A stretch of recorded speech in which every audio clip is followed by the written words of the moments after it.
Hello. Welcome back, everyone. All right. Well, I've already had initiative rolled for everyone, so here we go. We're jumping right into it. Wren, you are at the top of the turn order.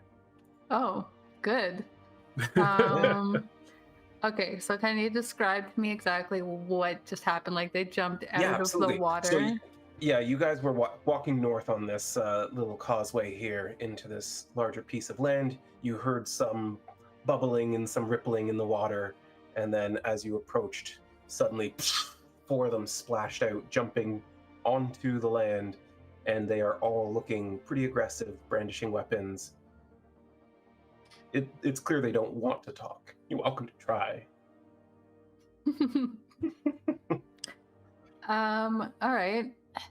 I feel like almost instinctually then if she's first and nobody else has acted just yet, she recognizes that this seems like aggressive behavior, and she just like all at once extends her right hand, and you see this like purpley rippling psychic energy in the shape of a blade pop out, and I'm gonna chuck it at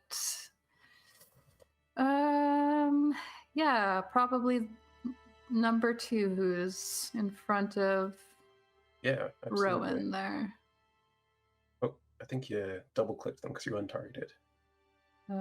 Okay. There we go. Well, that's number 1 now. Oh, sorry. It's all right. First combat of this campaign, we're a bit rusty. Okay. That's that one. Oh yeah. So Wren releases this blade of energy into the air, streaks across, and collides with him. Yeah, I mean, it sticks right in to his upper chest, but then just kind of fades away into nothing. There's no wound left behind. But he did seem kind of momentarily disturbed by it. He's coming out of the water, javelin in hand. He just looks down. And then, well, he doesn't get too much opportunity to recover because she's going to chuck another one right after that with her other hand. Yeah, go for it. Yeah, just as surprised as the first time. He gets hit with another one. And pretty much goes the same. It fades away and he kind of recovers himself, raises his shield a little bit, and prepares himself to attack. Sorry if you weren't wanting to fight. It's a bit of a habit. She's gonna step right behind Brielle. Yeah, absolutely. Anyone here speak Draconic? Let me check. Don't think so. Nope. Neat. Deep speech is the best I got. Well, you deeply misunderstand a word in Draconic. Yeah. Well, seeing you move behind Brielle, this one on the far left there, reels back and chucks his javelin in hand at Brielle. Trying to make a way at you, but shields up. Yeah, just deflects it away. It skirts off into the water nearby and draws his great club, or heavy club rather. Takes a big swing. Around your shield, Brielle's just bring it this way and that. She would. I promised I'd protect Wren. Is true. Make line of sight on Wren. Unhappy with whatever that purple ship was that hit him.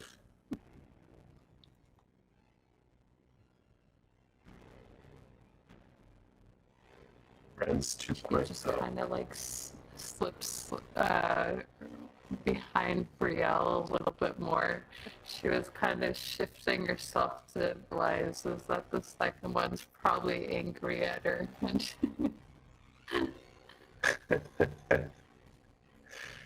Yeah, for sure. Having the not advantage, but the benefit of him being flanked moves in to tactfully attack. But with a natural one. Ah!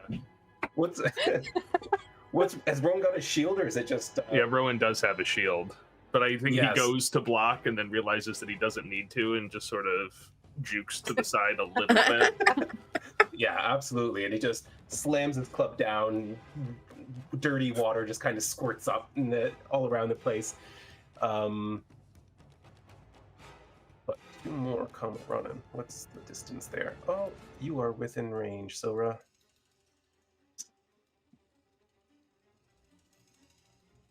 This one comes running in at Sylra and makes an attack with its club as it closes the distance. oh, Man, these guys are Almost terrible. an 18. we were too ready for them. Yeah, he swings wide, Sylra ducking beneath it, and as she does that, he just lowers his head and goes to take a friendly bite. We have our first hit from an enemy. And So, you know, a friendly bite. Just move into it. Also, Shanks, you have advantage from chat from last time, so if you good wanna. to know. Yeah, as Sylra's trying to duck away from the club, his head comes down and chomps right into the side of her face. Gets torn The up. face. Yeah, the face. And finally, we have another javelin throw at Sylra Uh-oh. Gosh. with advantage, apparently. Good gosh. Thanks, I'm chat. I'm not And that's- used to That was a double. a crit. Well, that may change what I need to do on my turn. It very well may, yes. That's Carrie's doing. Oh, my door just flew open. Harry. It's Carrie. Yeah. Yeah, so that amounts to 13 piercing damage as it lines up its shot, closes its eyes, and just releases. The javelin goes right into Sylra's side, piercing through her armor. Sylra, you're looking pretty rough. You're bleeding from two places. But it's Brielle's turn. Oh, he closes distance. I'm so sorry. Brielle's gonna move 5 feet into the fray, just so she can kind of get closest to everyone. And then she's already got her shield out, so she's just gonna pop off her hip her axe, and she's gonna take an attack at the one that keeps aiming for Wren. So, lizard folk number 2. Did it click it? Maybe? You got Am a I control targeting? click. Oh, that's it. Yeah, there you go. Perfect. So, 19. Ooh, nice. Okay. And 10 Oh, yeah. points. Yeah, so Brielle gets right in the middle of the fray so that none of these lizardmen can now look at anyone but her, really. And her mighty axe comes down and cleaves nearly all the way through his arm. His shield is now just kind of hanging at the side. He's looking pretty rough. Again, he says something in Draconic. Is that the end No of your idea. turn? That's the end of my turn. All right, Rhowan. All right, you're looking pretty bad, right, Sylra? Yep. All right, so Rhowan is just this sort of disintegrates into a pile of leaves and then reappears right behind Sylra. Use bonus action to phase step over there. Okay. And I will send you a... Yeah, we'll give you a 2nd level Cure Wounds here. Aw. Is Phase Step not using Misty Step? Nope. Oh. It is a class feature that does not count as a spell. And Or this not dude's got class feature. features at the end. It's Eladrin get it. It's not a class feature. Right. Yeah. Okay. Yes. Yes. Right. Yeah. No, that's awesome, man. Yeah. Go ahead and give her your 2nd level cure wounds there. So I need to pick up another die. Right. Targets. Oh.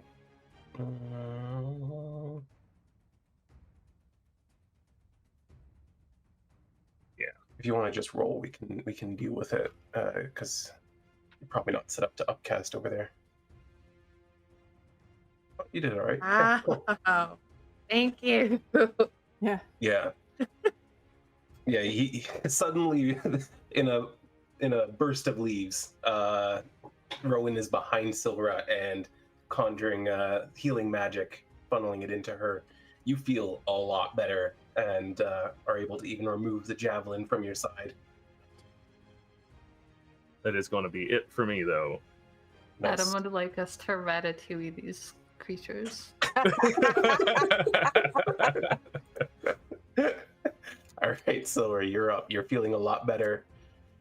She is going to cast Dissonant Whispers to the one that's right in front of her.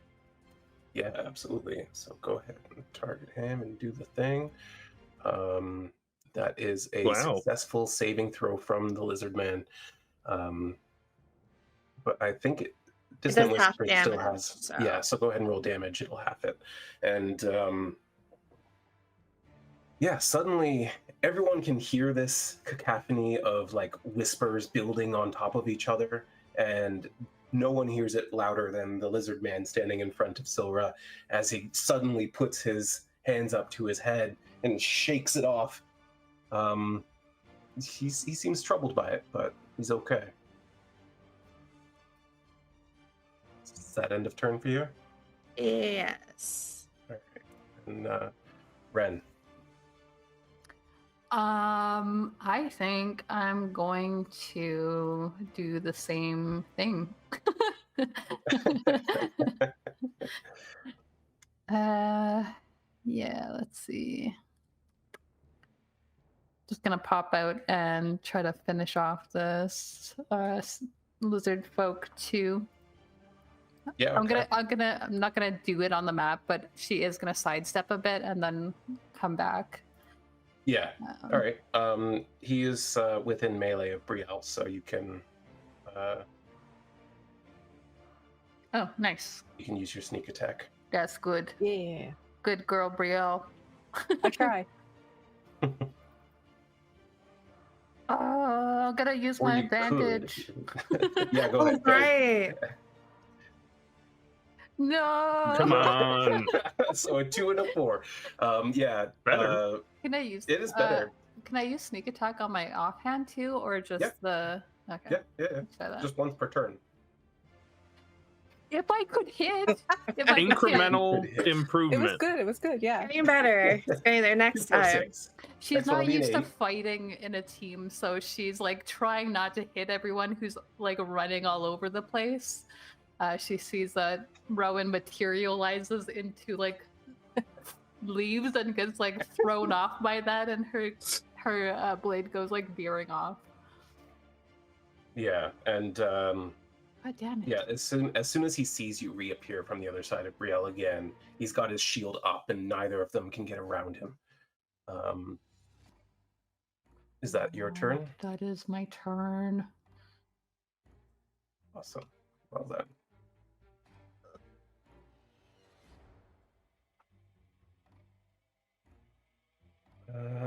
Brielle, you are considered flanked now. And lizard folk here, number 1 is swinging his heavy club at you. Ooh, That will hit. that'll hit you. He comes charging in at your side and collides heavily with your shoulder. You can feel pain just shoot through your arm. And as soon as the pain hits you, you see him lunge at you with an open mouth. Oh no! That just hits. Yeah. Poor damage, but he just barely gets you right at the jaw a little bit. So two of you now have teeth marks in your face. I don't like these guys. They don't seem to like you much either. We didn't do nothing. Yeah, that's mean.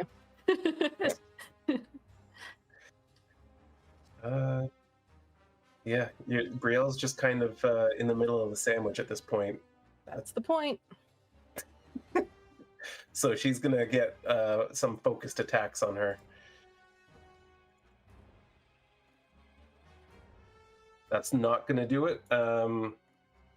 But the second one is also not going to do it. So despite now fending off 3 lizards, Brielle is just moving about, getting her shield between her and each attack. It's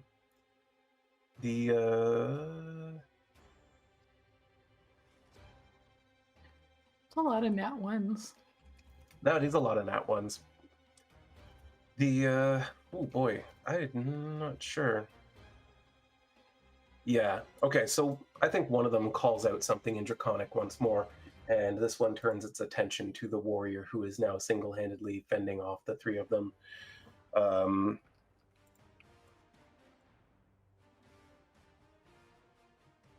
Another heavy club attack comes in with a big miss, and followed up with a shield attack, with a spiked shield. Oh my god. Thank you, Fantasy Grounds. The great divine being Fantasy Grounds has deemed her fit for combat. It's like, we can't hit, but neither can they. Yeah, so his club comes in, Brielle deflects it with a shield, and as his spiked shield comes in on the opposite side with her axe, she just knocks it away. I cannot believe how well you've done that round. However, this one is still completely focused on the one he has marked for death. And he comes in swinging wildly at Sylra. Missing with his heavy club wide, and then leaping at her with an open mouth. Sylra's on the tips of her toes now and able to quickly twist and jump back. Completely unsuccessful round for the lizard folk. Brielle, it's your turn. I'm gonna try and finish off that one guy. Number 2. Unfortunately, he gets his shield up above his head before your axe comes down. That's okay. I'm still a wall. That's all that matters. That's my turn.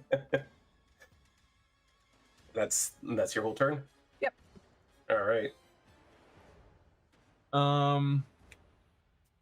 Okay. I don't like that guy moved. Changes what I was gonna do. So, excuse me, can I stand? Yeah, just right there.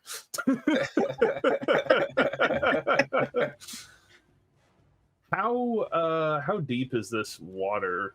Like right over to the right of Lizard Folk 4? It's like 5 feet deep. Okay, it's a little bit deeper than I want to stand in. I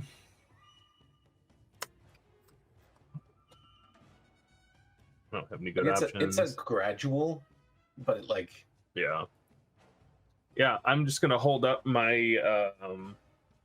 get a line on Lizard Folk 2 from there. Oh yeah, you can get line of sight on that guy. I'm gonna brandish my walking stick at it, and just this beam of light emanates from it as I cast Guiding Bolt.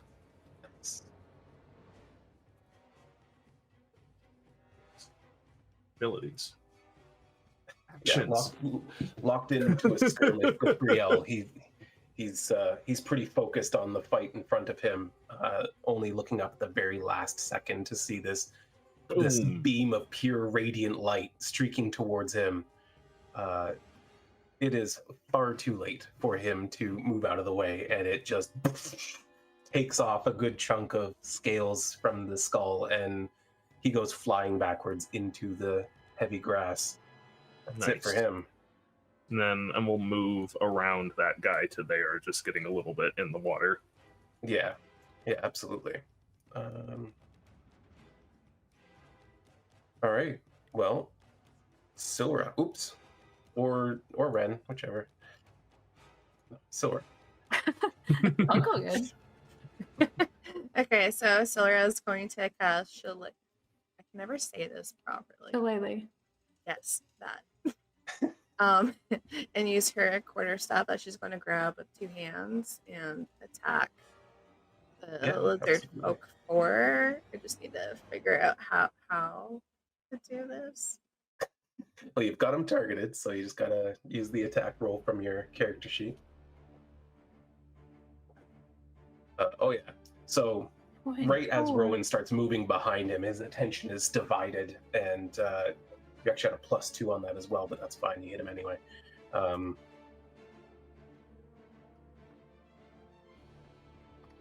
Roll your damage. Let's see. Oh yeah, very nice. Yeah. So just as his head turns to look at Rhowan, this quarterstaff imbued with your magic cracks him over the skull. However, his attention does return to you immediately. That's your whole turn? Yeah, that's my turn. Okay, Wren. Okay, don't screw me over. Okay. Cool. Maybe I don't suppose I can get around number 1. Can I? Can you get around number 1? Yeah, I want to go to the left of them, but the water there, would I be able to do that? Yeah, you'd be able to do it. I mean, you're going to get your pants wet, but... That's totally fine. I'm going to go over here, and I'm going to flank this mofo. Yeah, absolutely. That's +2, right? Yep, that's a +2. You're still currently targeting the dead one, though, just so you know. Cool. Yeah, once again, you see a lizard man just now, his attention divided. Go ahead and make your attack. Yeah, so she kind of wades through the water a little bit, and she gets both of her blades out, and you kind of see it like she pulls herself out of the ground, like up out of the water with it, and then comes in with one, and maybe she hits. We'll see. That's a natural 1, so I don't think so. So yeah, no. As soon as your purplish blade comes out, you see him raise his foot and just stomp it down into nothingness. Then she's gonna try to strike with the other one. Yeah, go ahead. We'll do finally, it. Yeah. And your sneak attack. Yes. Oh, which you're supposed to apply to yourself before you roll damage. Sorry, I didn't realize. Roll 2d6. Okay.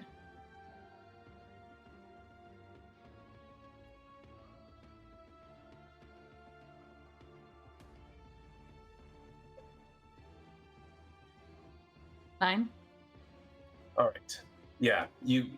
As soon as he kicks your one blade out, you get up and you get him right in the kidney. You see him reel back in anger, and now he's just flailing wildly. Okay. Yeah, she'll stay there. That's okay. Good. Yeah, he swings with his club at Brielle, and then connects with her right in the back of the head. Brielle, your world's shaking a little bit suddenly. That's a good damage roll. And then immediately he spins around and swipes at Wren with his spiked shield. Wren's just too fast, though, and lower than he was expecting. Let's see. Lizardfolk 3 is... He looks like his attention's a little bit divided now as well, but he swings once again at Brielle, also with his heavy club.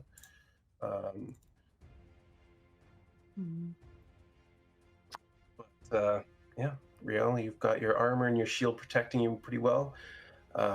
I'd like to think And I it's- like went to grab my head, like because I was in pain, and I just happened to deflect it at the same time.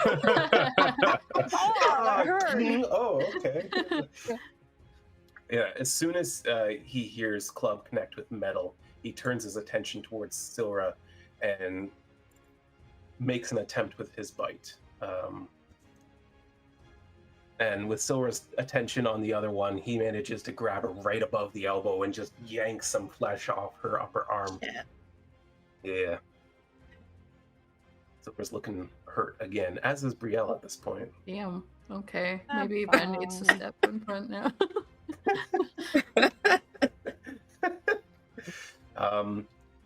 The scent of blood filling the air now drives this lizard folk in front of Sylra into a bit of a frenzy. He leaps at her with his bite attack as well. But fortunately, you're prepared for his leap. But as soon as he hits the ground again, he spins with his shield in hand, and that is going to connect with you right at the thigh, taking your legs out from under you a little bit and spilling more of your blood. You're feeling pretty threatened and pretty off balance at the moment. Yeah. Brielle, it's to you. Okay, I think at this point I'm getting dizzy based on being pummeled in every direction.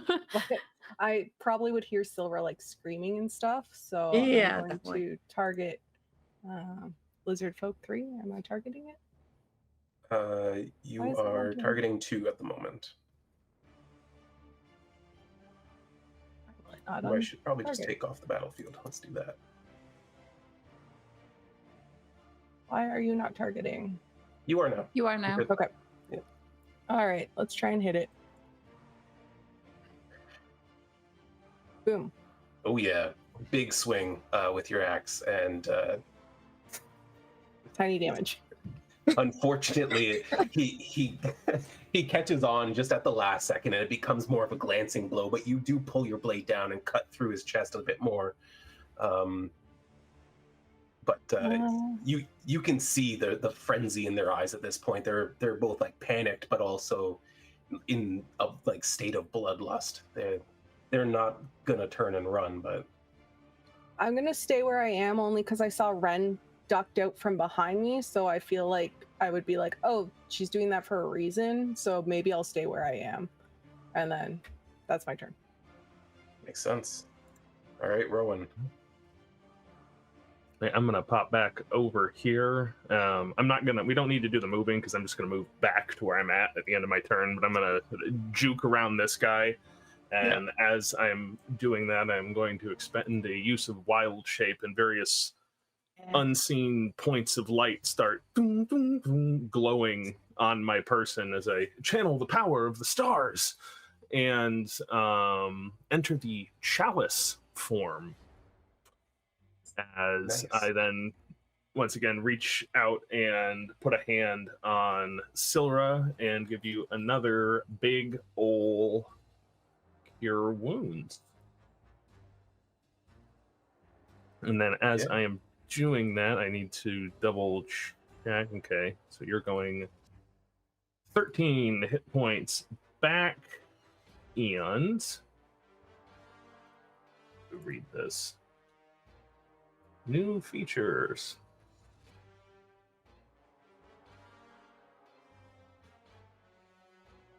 Within 30 feet. Okay.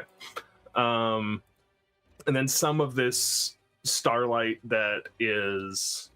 I wasn't targeting Sylra. Oops. You were not here. I'll give it. That's fine. As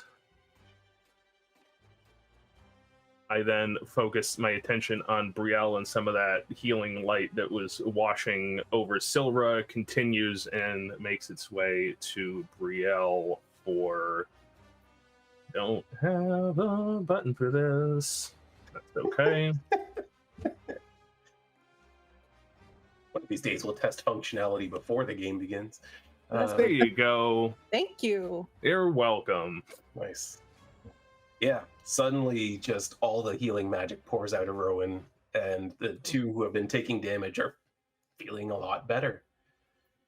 However, you do hear the one in front of you, Rhowan, start shouting something wildly in Draconic as it swings back and forth, and the other two look at you. You could just leave. Did we want They to don't seem talk to to them? understand you. That's fine. They do it through pantomime. They seem to take offense. Is that your turn? That's my turn. Sylra, you're feeling much better suddenly. Yes, and she's going to use the advantage that she has, the inspiration, to attack the person in front. Still, it's a number 4. +2. Doesn't need it. That's a big hit. Yeah. Still using your shillelagh? Yes. Yeah, it's up for 1 minute. Yeah. Oh yeah. You spin it around and connect with him heavily in the back as he turns his attention to Rhowan. You're certain you hear a vertebrae crack under the weight of your magic staff. And it just kind of doubles over briefly before like getting back up and like just looking furiously at you. I think I made it bad. Is that your turn? Yeah. All right, Wren. I mean, I'm gonna try to kill this one, but we'll see if the dice are with me. You got a +2 on that. Yes. Which didn't really help last time, but Oh, roll better. Yeah. oh, Or roll another nat 1. That's cool too. Stop. how is there so many? Well, do you remember our first battles in, or not? Maybe not the first one, the second one in Wizards when everyone was rolling nat 20s. It's the opposite. The world is balanced. Yeah. Right. That will Okay. also, unfortunately, yeah, as Wren is trying to like find purchase with this frenzying lizard folk spinning around wildly and flailing his weapons, her footing on the wet ground just kind of seems to be unstable, and she just can't get that opening, that split-second timing that she normally has. Her foot kind of like slips back into the water behind her, and she's just like, "Oh, I hate this!" And she's going to go like right here, I think. Yeah, right absolutely. about there. Okay. And that's end of turn for you. Yes, unfortunately. Actually, she was gonna say, "Do we want to talk to them? I can communicate somehow."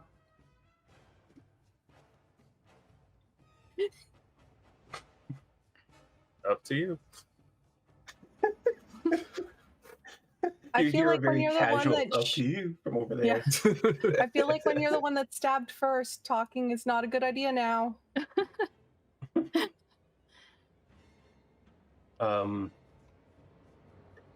But yeah, he's still spinning wildly and furious with Wren, and so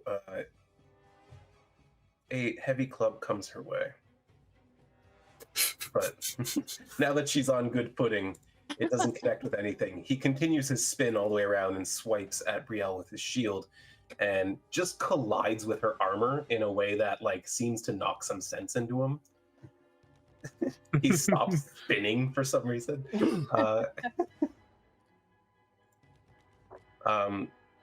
Lizardfolk 3 though turns and, drawing a javelin from the pouch on his belt, chucks it across at Rhowan.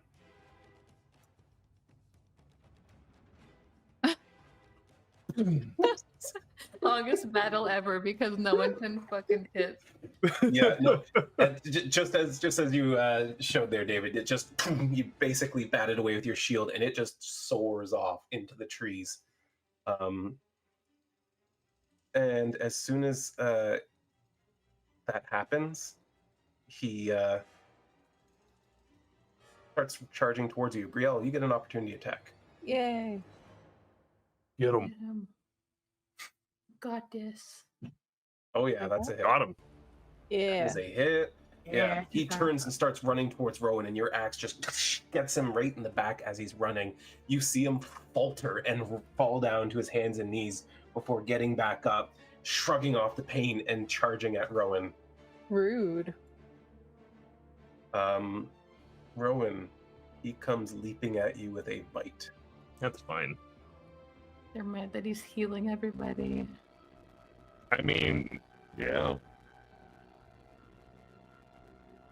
Yeah, he just Leaps at you, and as your arm's coming down from the shielding yourself from the javelin, it just gets up under the shield and clamps down on your forearm hard.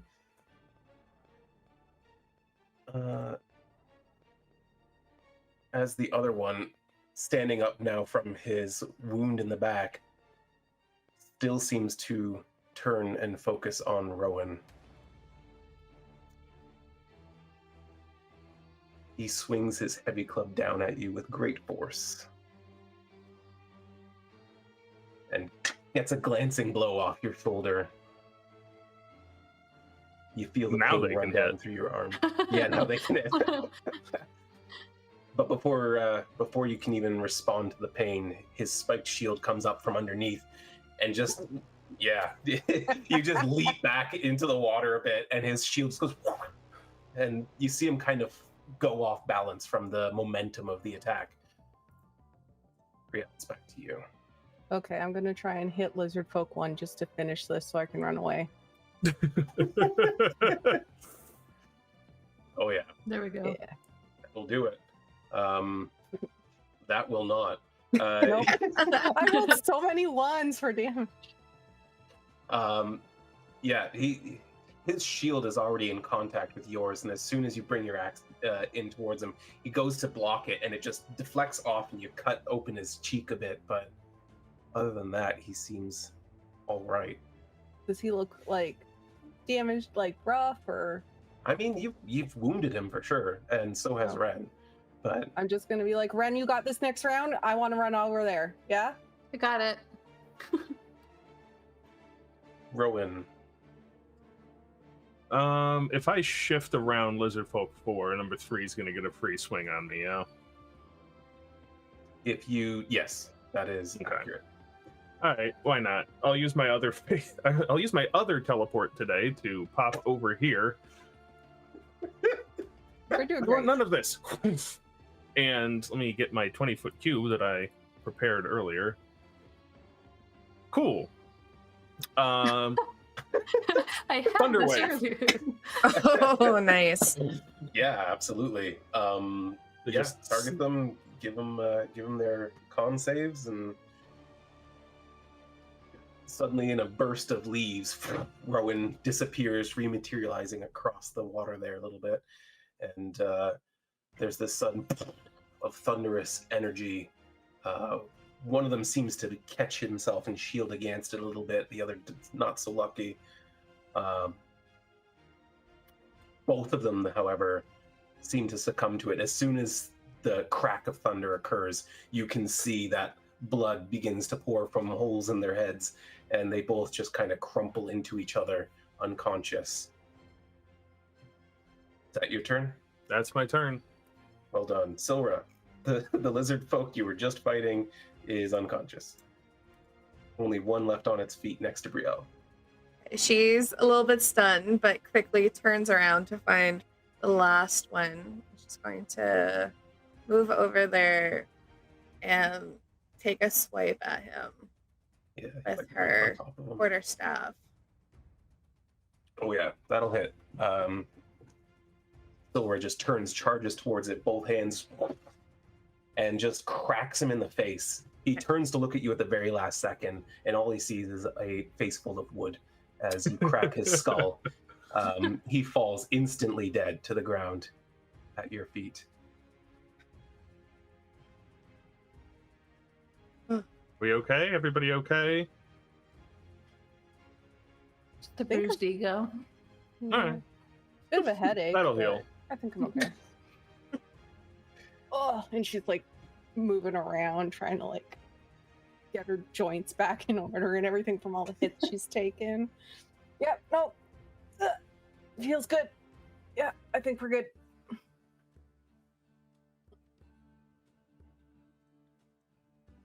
Yeah, the air is suddenly very, very quiet, with the commotion of battle having kind of overstimulated all of you in that few moments. But now there's not even so much as a chirping of a bird.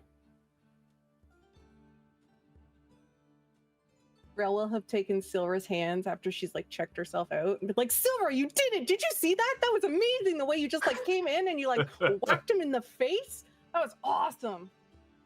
I mean, they really so much pissed damage. me off. Like, come on, they got my face. Rhowan was really the hero of this. Like, I was like dead like twice almost. It was very impressive. You know, that's why I do it. 'Cause I'm good at it. But if you all weren't here, it would have been a very unfair fight, and I am not that good at keeping myself alive. So don't give me all the credit. I mean, you keep us alive. That's pretty much a lot of the credit.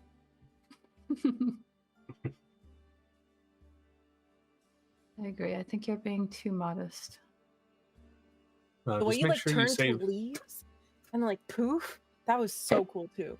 That was That's so really cool. handy. I don't usually use it in this sort of circumstance. More if I need to like get something from the second floor and in my shop and don't want to walk up there. That's the primary use case for that. Oh, that would be so handy in my childhood home. But and then you were like so beautiful, like you became like starlight. Like, And he still is. And it's gonna be like that for an hour. is this like what you were talking about the other night when we were stargazing? Like, because Yes. you are a star. If She well, looks if really you know, confused. if you know what the stars are doing, you can channel their power into yourself, and ta-da! Should have like a slight blush on her face. She's like,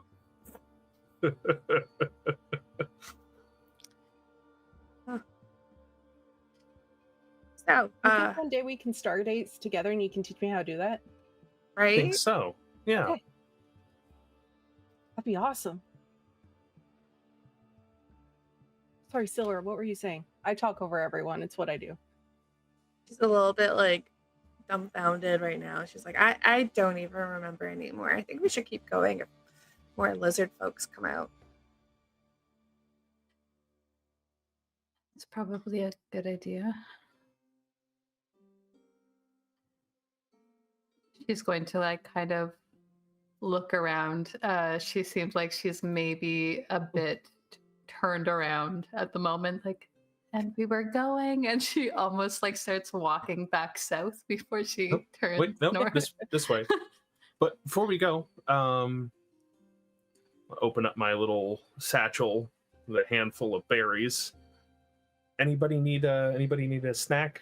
We just did a lot of physical activity there. It was pretty high intensity. If anybody needs something to eat, I've got a handful of good berries that I cast last night. If anybody wants some hit points back. Yeah, a good berry would be great. No, I'm I've got fine, thank you. I had lots of bacon this morning, so I think I'm good. okay. Just so we all, my good berries do 4 hit points, not 1. So have fun. They didn't manage to hit me during that fight. Damn. We were kind of just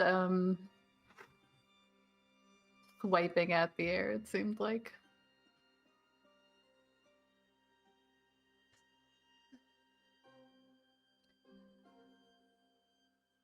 So I suppose we should expect more of these tales then that I heard in town to be true, if this one is. I mean, I'm definitely going to keep my eyes out more for that kind of stuff. I was told that the ground just opens up sometimes. So watch for that, I suppose. Yeah, that sounds like not a great fate. Brielle just takes her axe and taps the ground where she is just to make sure it's pretty solid.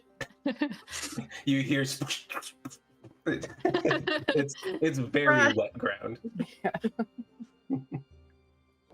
Maybe I'll stay closer to Rhowan just in case I need to, like, maybe yank you without falling to your death or something. Not that I want you to die. Not that I think you would die. You could turn to leaves and just, like, go away, but... Well, I can only just in do that a case. couple of times a day. I get too Oh. tired. If I And do you have to fall into walk a the pit, stairs? any sort of grabbing motion you could do would be great. Okay.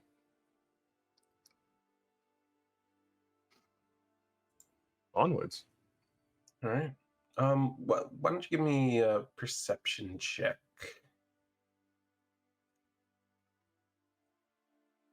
Power. Yeah, sure.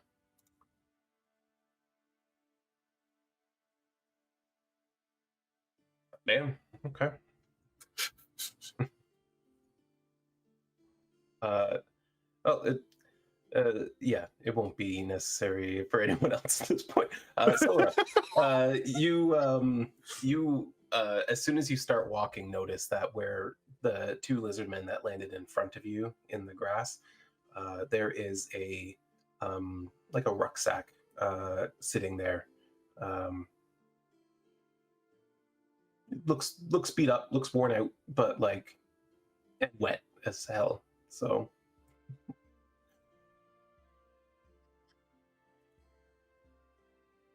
Sylra doesn't seem to care. Okay. You guys move on then. But, sorry, were you talking to me? Yes. Yep. Yes.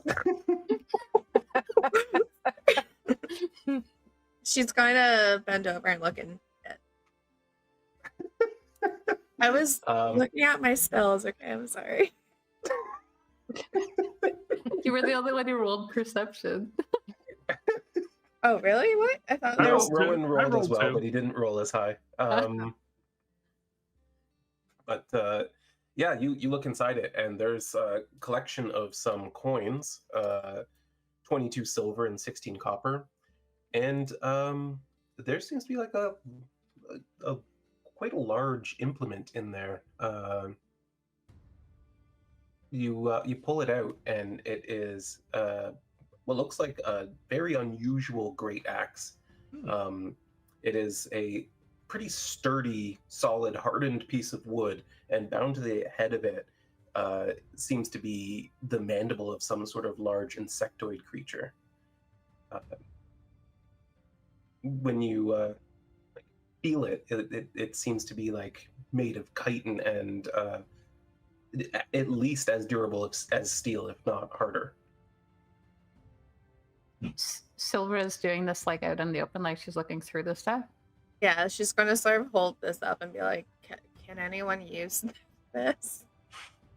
Oh. I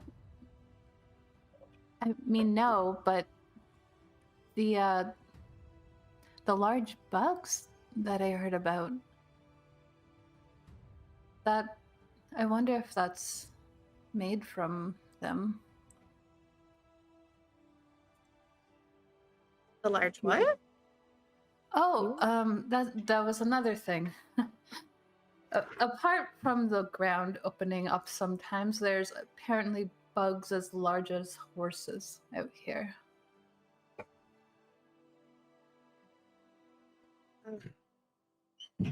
So it must be true. Sort Can of I like see that, Sylra? holding it away, like passing it over to Bree, like very quickly. It's like, yes, you can. Yeah, bugs, no, thank you. Brielle's just going to kind of look at the craftsmanship of it just to see like if it was like rudimentary and like hacked together, or if like someone actually took time to like carve the handle of it and like make it into a functional weapon. You're You're muted. muted, Shanks. Yeah. Give me a check for that. What do you think? Like you're on your blacksmith tools or whatever? Yeah, I would use my smith tools. Which, how do I do that? Oh, yeah, there really isn't a button for that. I don't know. Roll the stat you want, and Let's we'll add your do proficiency. investigation. It's not great, but not great. To 7. and your proficiency bonus is 2. So, Mhm. 9. yeah, this is weird. It's it looks functional for sure. Like it's put together durably, and like that you can determine easily enough. There doesn't seem to be any sort of intricacies to it, and it seems unusual to you having worked with metal your whole life. But it looks like a functional weapon. I mean, the bonus to finding this is that we know they can be killed because someone has been killed to be made into this. That is looking True. at the bright side. And if the mandibles are this big, the rest of it's going to be enormous, so it'll be easy to see coming. That's very true. Sylra's sort of like trying to get him to stop. You're like, no. Because No. they bury themselves under the ground, though, right? Oh, and that makes the hole.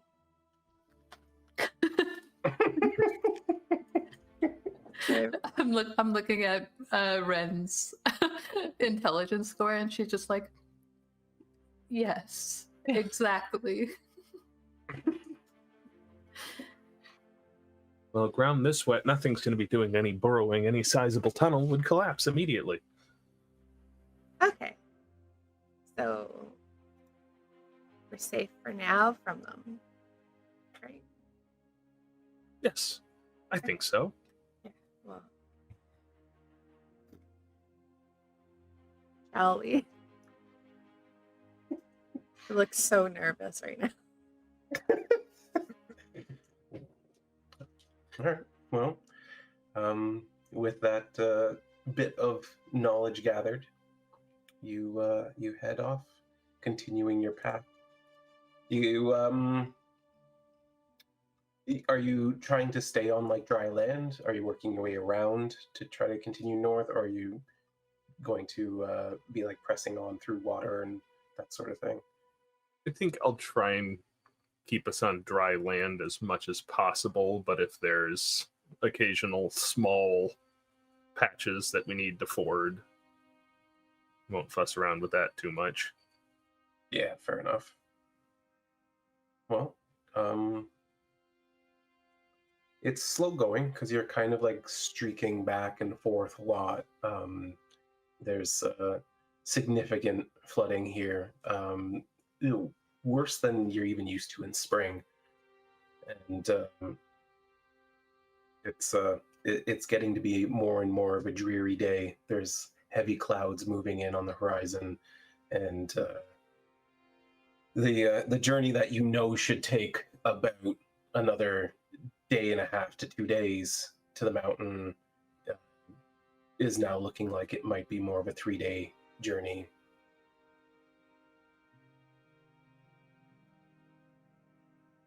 I'm still tapping the ground as I go, and I'm Well, that's good technique. almost like, That's like good a technique. walking cane, right? And while I'm behind Rhowan, just in case I need to yoink him, I'm kind of standing beside Sylra, who looks uncomfortable and stuff, just to like give her a little bit of like moral support and like try and make her feel comfy, and you know. But at the same time, she's probably like, "So do you think they have 6 legs or 8 legs?"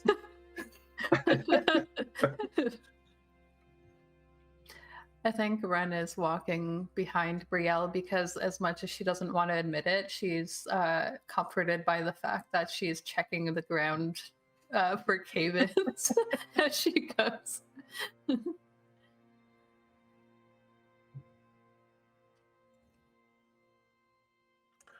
Brielle, why don't you make a nature check for me? Which I don't expect you to be good at, but it's fine. I'm not. I'm not. Yep, that's some ground. Yeah. She thinks she's doing great. Yeah, you're like, ooh, oh, yep, this ground's good, this ground's good, this ground's good. And then you like tap a spot in front of you, and like your axe just goes like deep into the mud. And as you pull it out, all these worms kind of come up with it. And for a split second, Brielle is like convinced that this is a giant insect that's coming up to get her. She's But- just gonna like put her arms out to like protect Sylra and Wren. Be like, guys, watch out. Hmm? Yeah, you guys Ren look just down starts booking it back. Wait, we're almost a third of the way there. Yeah. Yeah, you do that, and then Brielle and Wren realize that it's just worms being pulled out of the wet ground with her axe. Wren had already drawn both of her blades. She's like standing there waiting to bite something. False Oh. alarm. Sorry. Sylra, it's okay.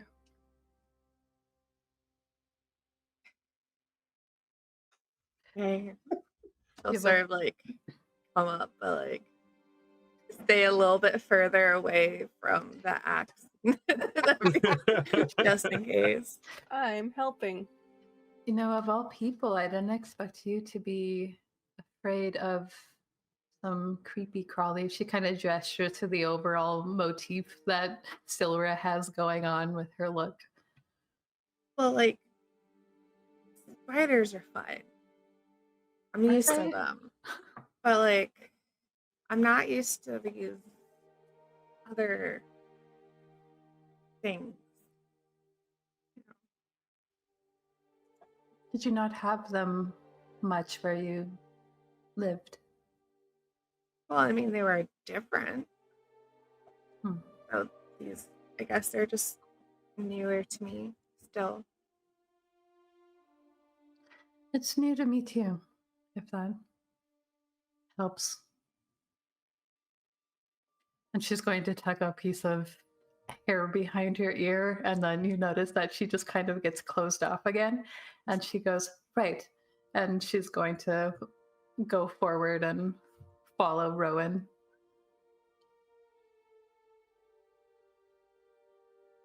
She just start walking too, sort of tired of speaking. Brielle's been talking her ear off this whole time. Yup. You continue on your way, and Rhowan, you know that there's a spot ahead that you would often camp at. It's a bit of a hill. It's got some stones there that you use as sort of shelter to the wind kind of thing. And normally by this point you would have made it there, but it's still not even in view, and it is getting dark and cold. What would you like to do? I think I would like to look around and see if there's anywhere at all within sight that might be a good place to spend the night. Dry. Dry, yeah. All right, let's have a nature check then, or survival. We can do survival. I'll do survival. Oof. Not bad though. Yeah, as you're making your way through, you do see that there is at least a sizable like stone that is protruding from the ground in a bit of a dry spot. Not dry, but like raised out of the water spot. However, it is surrounded on all sides by the marshy wetlands, and it would mean basically getting soaked to walk through it, as it's not even clear how deep it gets. But it's a good 30 feet away from the nearest dry spot. Well, unless we want to keep walking for a while, and it could be a while in this muck. There's a dry spot over there, but we're going to have to basically swim to get to it. I already got soaked earlier. What's more water? Well, it is Swimming hard. Yeah, would Sylra know how to swim? There was water in the Underdark, so that's up to you. There's also water in a blacksmith shop. I don't think there's That is valid. true. Very So true. I very true. doubt the quenching barrels were big enough for Brielle to take a dip in. Baby's first swimming lessons. Right. Well, if you that could be problematic. I mean, I'm sure if you do it, I could just watch and I'd be able to do it fine. You're wearing like a lot of metal, right? Yeah, I got chain. Yeah, okay. I feel like Is the water deep? well, I can find out. Yeah, I'll go check to see how deep it is. Yeah. How are you doing that? With are you my body. swimming out? Like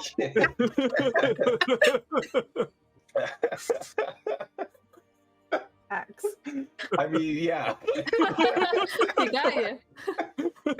You could technically answer any how question. I mean, that's fair, but I feel like you know what I meant. Unless I can see how deep it is, I'm just gonna get in there. Yeah. You swim out like to the middle, and like it's certainly deeper than you can reach unless you want to go under completely. Sure. Cool. I'll dive down a second. Yeah. Give me a Constitution save. Ooh, that's fun. With your body. With your body. Yeah, that'll do it. So Rhowan just completely dives in and goes down. And as he gets about halfway down to the bottom, which is about 20 feet. Ooh, or that's so. deep. Ooh, Sorry, it's 20 feet total. You get like 10 feet down is what I mean. Gotcha. Yeah, it's kind of like a crevassey kind of spot. This area is hilly to your knowledge, so like it's quite, it is quite flooded. And you get about 10 feet down, and something about the water starts kind of stinging at your eyes and your ears and your lips, and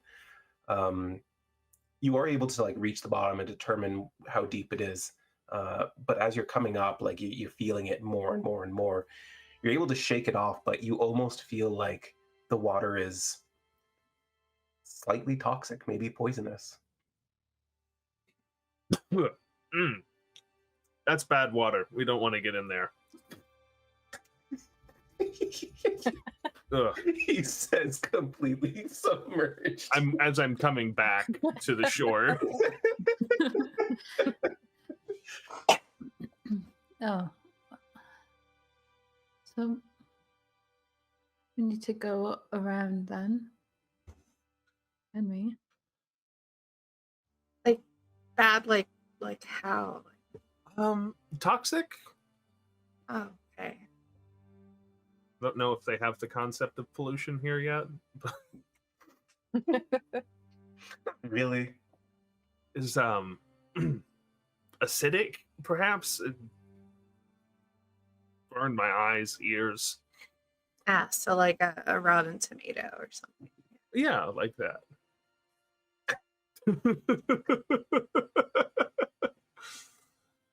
Yeah, you don't want to be swimming in rotten tomato juice, and that's kind of what it's like. Mm-hmm. No. Is that a thing that you actually do? No. Oh, okay.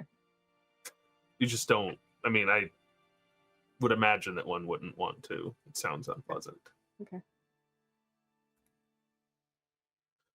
So I guess our option is probably press on till we find someplace else. I don't Works think for it's me. necessarily safe for everybody to try and cross that distance if you aren't confident in your swimming skills. I mean, I'm Yeah. confident, but I've just never done it. Fair. Now is probably not the time to test.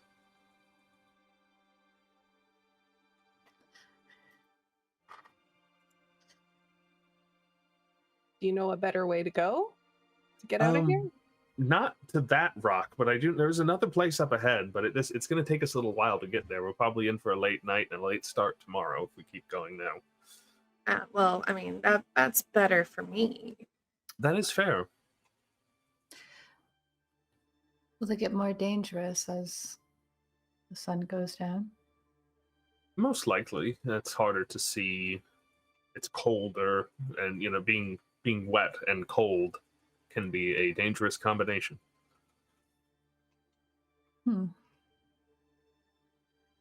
Suppose we should go quickly then.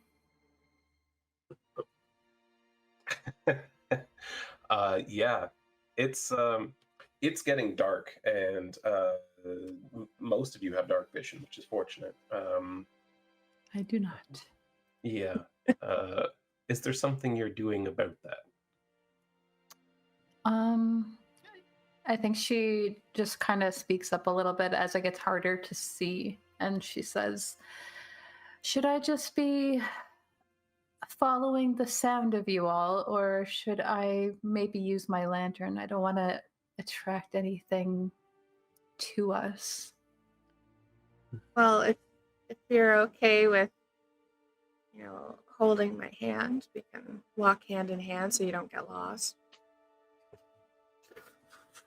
She looks like her face is very unreadable at the moment, and she just goes, you see that her shoulders relax a little bit.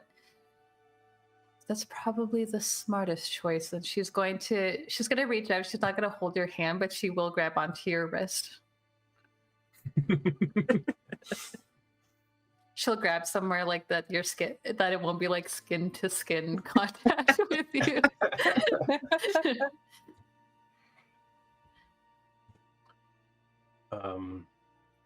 Yeah. All right. Well, you continue on. It's as I said, a winding and weaving path, and as it gets darker and darker, keeping your footing is getting harder. But about 4 hours into the darkness, you do come up to the hill that you're so familiar with, Rhowan. There is a number of large stones that protrude right out of the earth, and it's enough of a shelter to keep the wind off you, and if you were alone, rain off you as well. Not that it is currently raining, but it does seem like it will. You've spent probably several nights just kind of curled up under these rocks, sheltering yourself from the rain. But yeah, you're able to make camp here and even build a fire should you want to. I think that'd be a good idea because it's like late. It's like fall, right? So it's going to be getting kind of chilly, and we're wet. Yeah. That's the smart thing to do, is to dry yourselves off and not die of hypothermia. Yeah, but it's up to you. Yeah, I would like to not die of hypothermia. Okay, roll to not die of hypothermia. This die has 20s on all the sides. Yeah, you build a fire expertly, and you kind of tuck it into a spot where it's not visible from most sides. Yeah, you're able to set up a bit of a camp here, and the ground beneath your feet is a little damp, but it's not so bad as the rest of it. It's absorbed some of the water, but like it protrudes out of the wetland enough that it hasn't been completely soaked.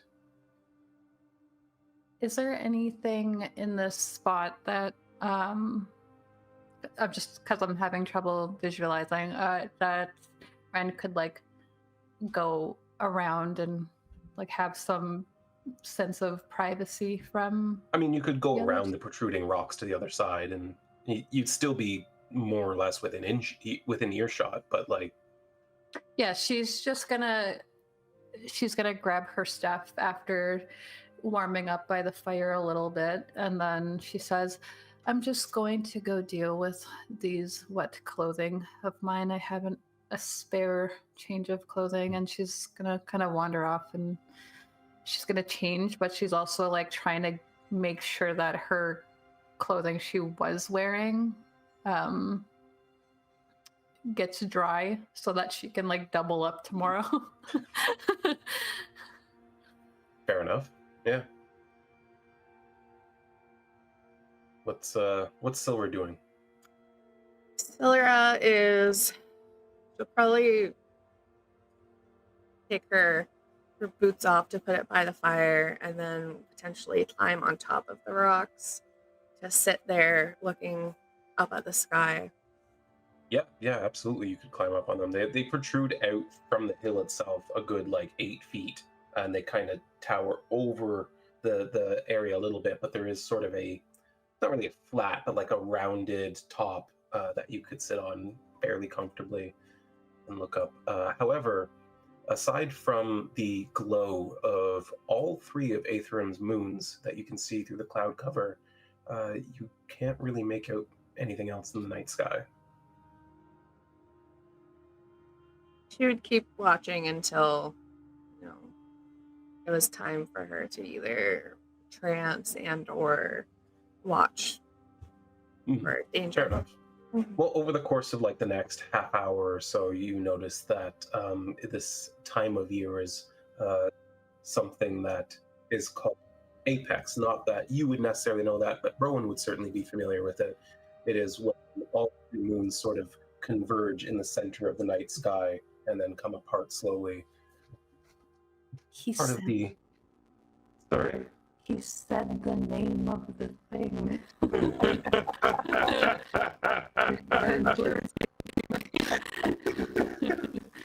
Get used to that word. I said the name of the show. No credits.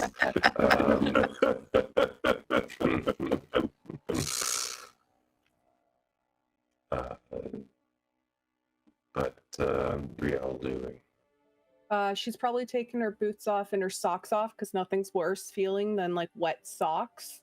And she's put them on a stone by the fire. She's walking around barefoot, and she kind of takes a seat close to the fire, and she pulls out her axe, and she's just kind of making sure that it's okay, taking a whetstone to the blade if any chips or anything happened from hitting so many of those shields and not actually connecting.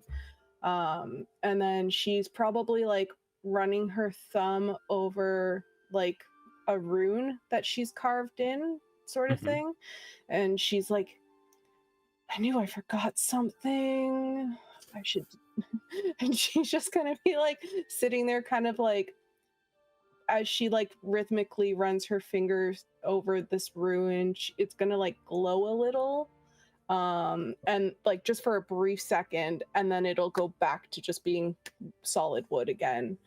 But essentially she realized that she was not prepared for that fight and she could have done better, so she's going to be using her rune carver thing to cast the cloud ruin on her weapon for the next day. And other than that, she's just probably watching everyone, kind of trying to give them their space, noticing that they're all trying to unwind, and so she's trying her best to just be quiet and and let people have their own alone time, while she kind of just sits there and looks up at the moon, the moons, and she's probably if you've ever seen Fievel Goes West, she's probably just looking at the moon, thinking in her head somewhere out there, and thinking about her parents, wondering if they're looking at the same moons. Yeah, totally. As you activate the rune on your weapon after your first real combat experience, you feel sort of a strange warming sensation in your chest. You find yourself thinking of the winged woman that appears in your dreams. You just feel this sense of encouragement. What's Rhowan up to? He's a little bit disappointed about the cloud cover and isn't able to make any stellar observations this evening, but he's still consulting his star map anyway, because you need to do that if you want to be able to channel the stars the next day. Classic getting the boots dried out and just waiting for something to happen, and till he needs to trance. Yeah, fair enough. And even with the heavy cloud cover, you see as the moons move towards the point of apex, you think back on what's your friend at the temple called? Elowen. Elwyn, thank you. You think back about Elwyn and how she used to talk about the apex, about how it's not just sort of part of the cycle, but it's also an important part of the worship of Arendor, as that's when, at least colloquially, like the teaching is that is when his gaze is most on Aethrim. And it is actually from this apex point that the symbol of your god comes to be the 3 eyes embedded in leaves. They take the same triangular shape as the apex.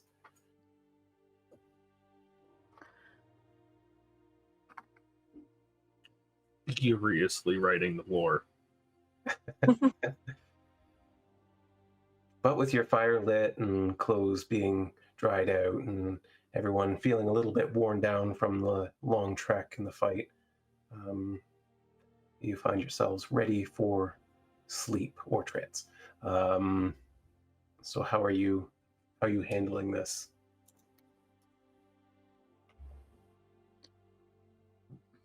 I think we determined that the 2 elves can fully take watch by themselves if they need to. Mhm. Yeah, it's definitely doable.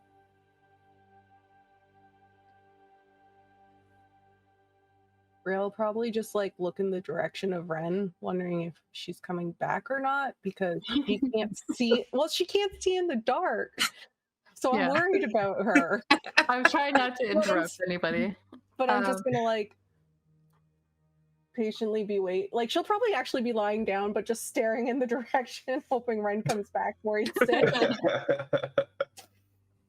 Yeah, I think after she got her stuff changed, Ren was probably looking out into the distance until, yeah, she was looking out into the distance, just kind of feeling like she didn't really add anything to the fight earlier. She didn't get anyone hurt either, but she doesn't feel like she contributed enough. And she's kind of thinking on the way that everybody seems to be trying to work together. And she kind of, there's a little bit of a begrudging look on her face until she hears Sylra like move around up top the stones that she was changing behind. And when she comes back to the camp and she sees that everyone's getting ready for bed, I think she makes eye contact with Brielle as she starts to get into her bedroll, and she puts her wet clothing aside. And it's kind of difficult to read her face, but as she lies down, she thinks of something to say and just says, "Well, thank you both for watching tonight, and Brielle, thank you for having my back today."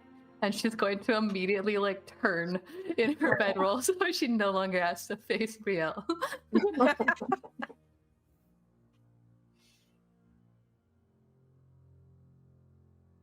Brielle will probably just turn in her sat to like watch the back of Wren's head.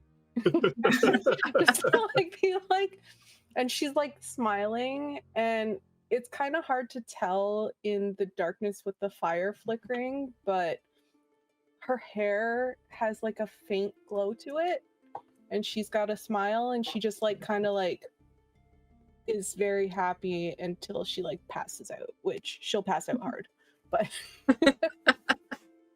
It's snoring. Both of them snore, but yeah, Ren won't probably. admit that she does.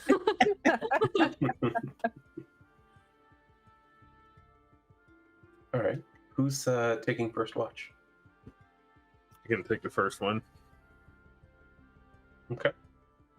Well, give me a perception check, please, as Sylra begins to trance. Rhowan kind of tends to the fire and watches the surrounding area, listening, watching. But beyond this little hill, there's really nothing that he sees or notices. Seems to be a very peaceful night. Seems Dope. keywords. Yeah, right. But it seems that way Seems because it is. But when Sylra's finished her trance, Rhowan does his thing, and Sylra, can you give me a perception check?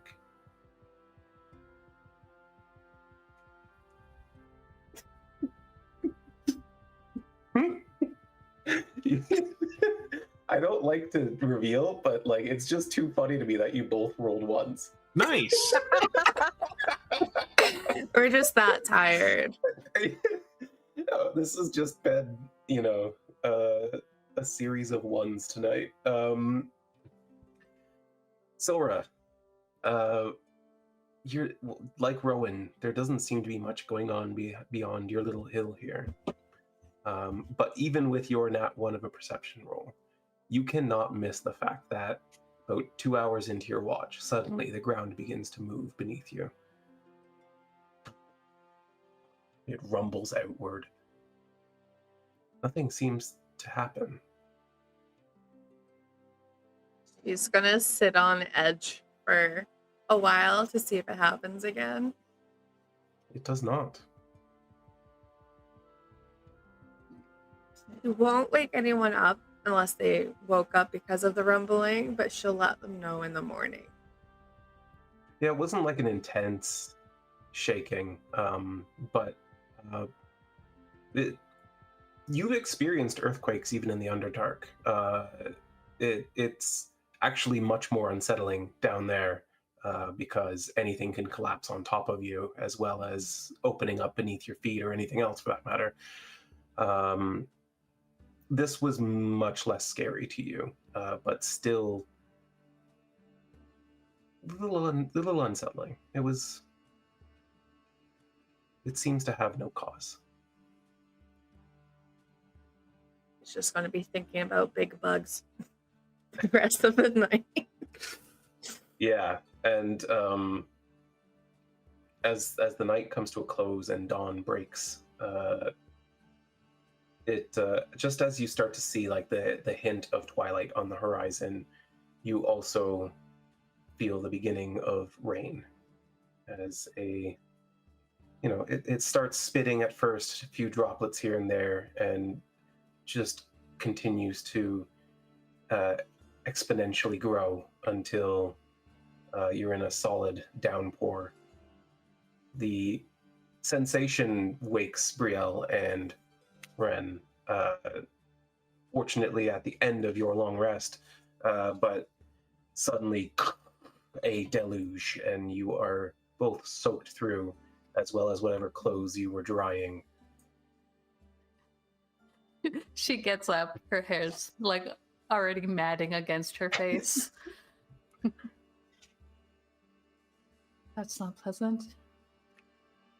Brielle in a panic would just be like crawling on her feet, like going for her socks, being like, shit, my socks! I hate it. She'll like begrudgingly be putting them back on. It's so cold. Oh, it squishes when you walk.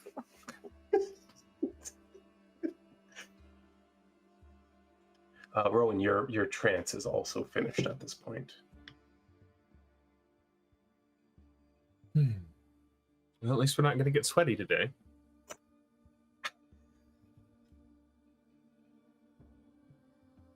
Speak for yourself.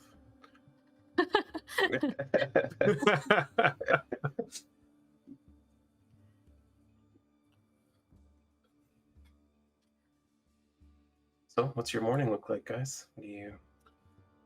Since I can't control the weather yet, probably just breaking camp and getting ready to go. Yeah.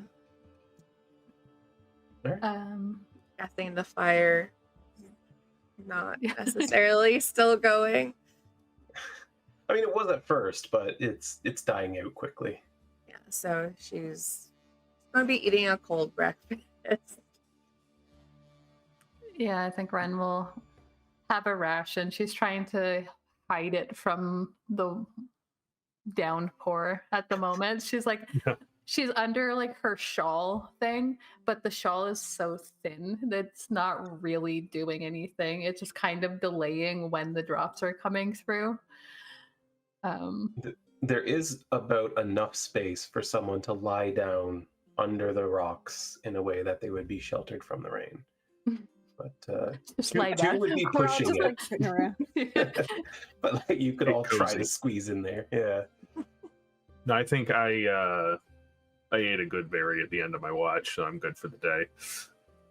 Yeah, I'll just eat some jerky ration and sit in the rain with my hair sopping wet and offer my shield to someone if they need for like an umbrella kind of thing. Yeah, I think Wren will take her up on that. She just like, Yeah. you do that I'll and almost probably like hold immediately. it over you just because I see you looking like so miserable and just like not say anything. I'll just hold it over you. What kind of shield does Brielle have? Like a Like a round circle Viking kind of shield. okay, yeah, fair enough. So yeah, probably just enough for one person to sit under. Yeah, just one person. I would have forfeited it for Wren. She, yes, she for a second thinks that her shawl is like finally doing the job. And she looks up and she's like, oh, and she's going to put it down. And I think she just as like a gesture of trying to be nice, she tries to like sidle up next to you even though there's not really space underneath. She's like, this is the polite thing to do. Yeah. Thank Brielle's you. unfazed by it. She's just sitting in the rain. Well, you guys have a very wet and uncomfortable breakfast of what would normally be dry rations, but more like damp rations. And you head back out. Rhowan, why don't you give me a survival check or navigator's tools or whatever it is you're doing to lead this group? I could do either one. Yeah, well, I think they're yeah. the same. Let you take your pick. Yeah, okay. You're able to kind of pick up the trail you normally take through this region, but you haven't traveled much further than this. So you're not as familiar as you get further out, and the wet, like the floods of these plains are way higher than you've seen anytime you've passed through here. And so it really is a lot of guesswork. You're kind of going, well, this is generally the direction we're heading in, so we'll take Mountain's this real path. big. As long as we keep going that way, we'll run into them. Yeah, exactly. That sort of thing. I mean, you make your progress. You know, you're getting out there, and as you get into midday, the rain's kind of lighten off a little bit. It's still a bit of a misting, and you smell the faintest hint of smoke in the air. I have a question for you. I know that I can't adopt like the characteristics of another race, but could I like shift myself so that I'm more comfortable walking in the rain to be like, I don't know, like a Triton or something like that? Some sort of thing that might not be as uncomfortable. Something with webbed toes. I mean, yeah, you could do that. I don't see why not. So I think as they're like leaving camp, then she will have been like, oh, I don't think very well in the morning. And she probably spent that whole like walk in this different form just so that she wouldn't be as uncomfortable with the soggy socks and stuff. Yeah, you find with the almost scale-like nature of a Triton's skin that it's not as disturbing to be surrounded by damp clothing and stuff and be stepping in boots half filled with water. And is it all of us that smell the smoke, or You know what? Why don't you give me a perception check? I'm basing that off Rowan's passive, which is like 80 or something. yeah, Yeah, it's pretty something close. that. 19 is A the passive. -1. Let's go.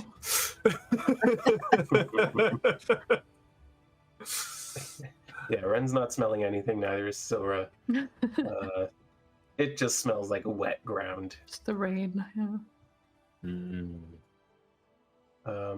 And nothing from Brielle? Nah, I'm just walking along.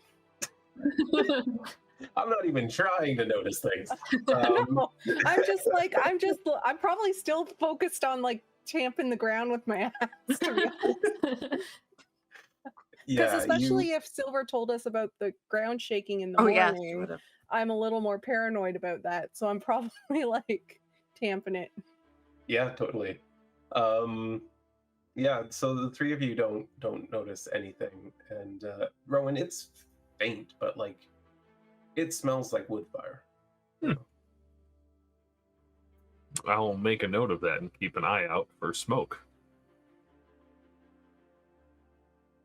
Yeah, I mean, yeah.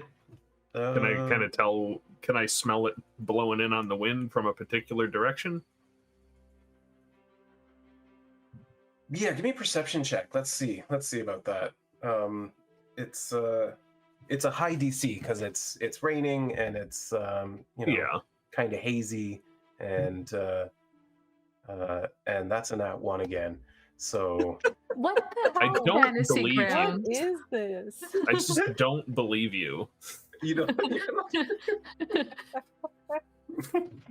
that's your total with your +9. So it's a 10. Yeah, it's still a nat 1, but like no, of course it is a 10. You're right. But as I said, it's a high DC. Yes.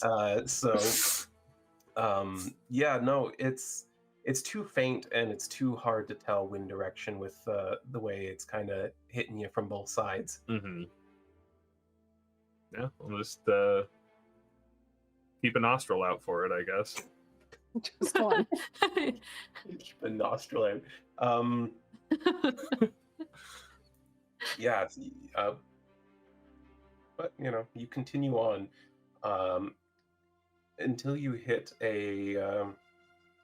you see some trees ahead, and as you approach, you actually notice that there's not just trees, but a few like wooden pillars sticking up out of the ground. You come up to a significant gap in the wetlands. Not huge, like 15 feet, give or take, where there's really like you've kind of hit a point where it's like I want to go over there, but there's this gap, and there's like waterlogged, rotting wood platform kind of bridging the gap. Have I seen something like this before while I've been out here? No, people haven't settled out here yet, so or at least they're not supposed to have.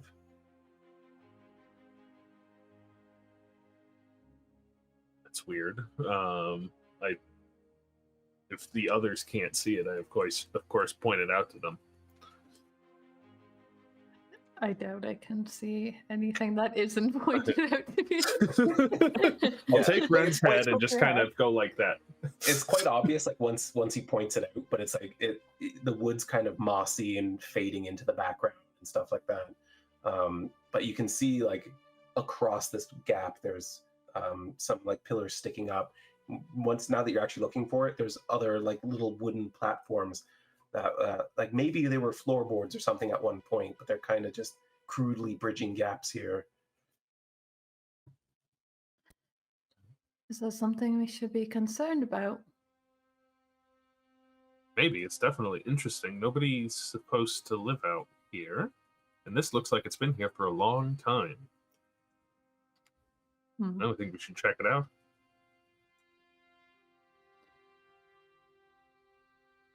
Should make a note to tell your gnome friend with the map. That way Oh, he yeah. knows. Oh, this is definitely going on my map. Sylra would be very interested and would want to definitely like take a look at it. Yeah. I think Absolutely. Wren wants to try to do so, but quietly. All right. Well, let's give you a map to explore, shall we? Oh, another map. Whoa. Another map. Second map.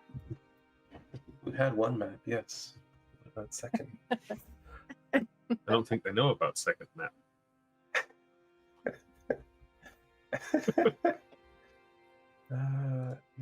Site. Lighting. Did that just go all dark on you? Yes, it is. Yes. Yeah, it's great. Like completely? Not But I have blind completely, sight. but largely. Is it just your dark vision that? Oh, I yeah, guess so. I can Is it- see with dark vision, yeah. Okay, I didn't know if I had set it up with dim light yet or not. So that's. I see nothing. It's not going to be very interesting for the stream. Oh, here you go. You should have dim light now. Or did that Yes. not add it? Yes. I have color again. Okay. And Wren, you can see Yes. Okay. Dimly. dimly. Yes. I put it at moonlight, but it's just overcast as hell.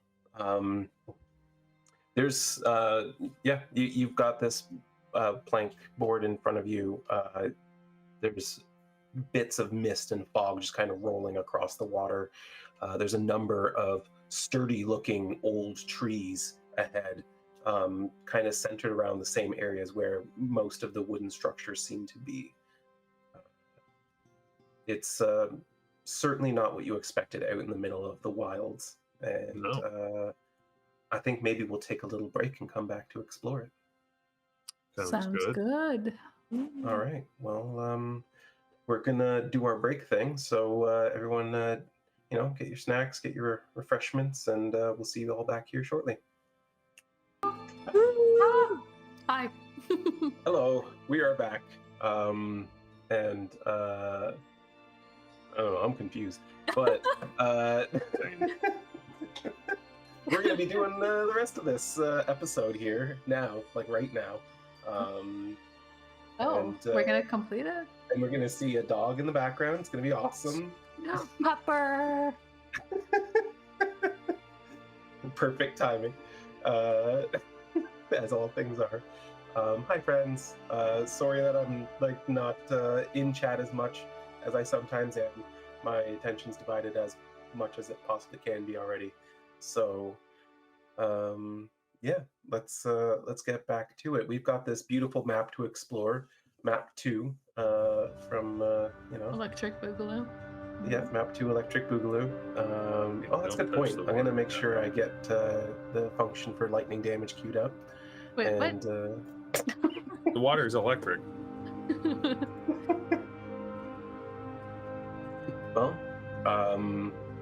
so here we go. You guys are setting off to explore this region. Who's going first? What are you doing? What's I have happening? a question, DM. Yeah. Can we have our long rest?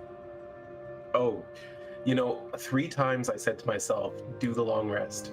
And I still didn't do the rest. That's okay. Did it for myself. I was just like, I'll just zero out everything. Including hit points. You are dead. There. You are long rested. What you guys doing? It's not very bright, which is not great for me. Someone with dark vision should probably scout up ahead then. Sylra would look at Rhowan and just sort of start taking a couple steps to see if he's going to or if she's going to, and We could both go. I'm pretty sneaky. she'll nod to that and be like, yeah, let's go. Oh my god, that looks so good, Cheryl. He makes the best hot chocolate. Oh crap! You know what I just realized? Sylra should have had disadvantage on every attack shoot. roll. That's true. Because I was just thinking, oh, you don't have a disadvantage on these ones, and I was like, wait a second, you should have before, and I didn't do that. Oops. Fucking drow. We're learning. But yeah, so Sylra's moving forward then. Yes. Are you trying to be stealthy about it, or are you? Yeah, she's gonna try to be stealthy. Give me your stealth check, please. I'll go too. That's not the right die. I can't hear Megan. Can Oh. anybody else? Maybe now? Yes. Yes. Oh, yeah, yes, Okay, there we now. go. There we go. Brielle was just like, make sure it's not like a rotten tomato and like acidic.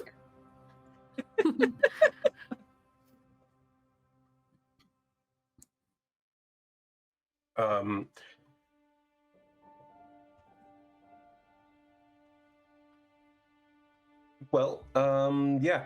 You guys go, and I assume you're using the little planks to cross, and not going into the water.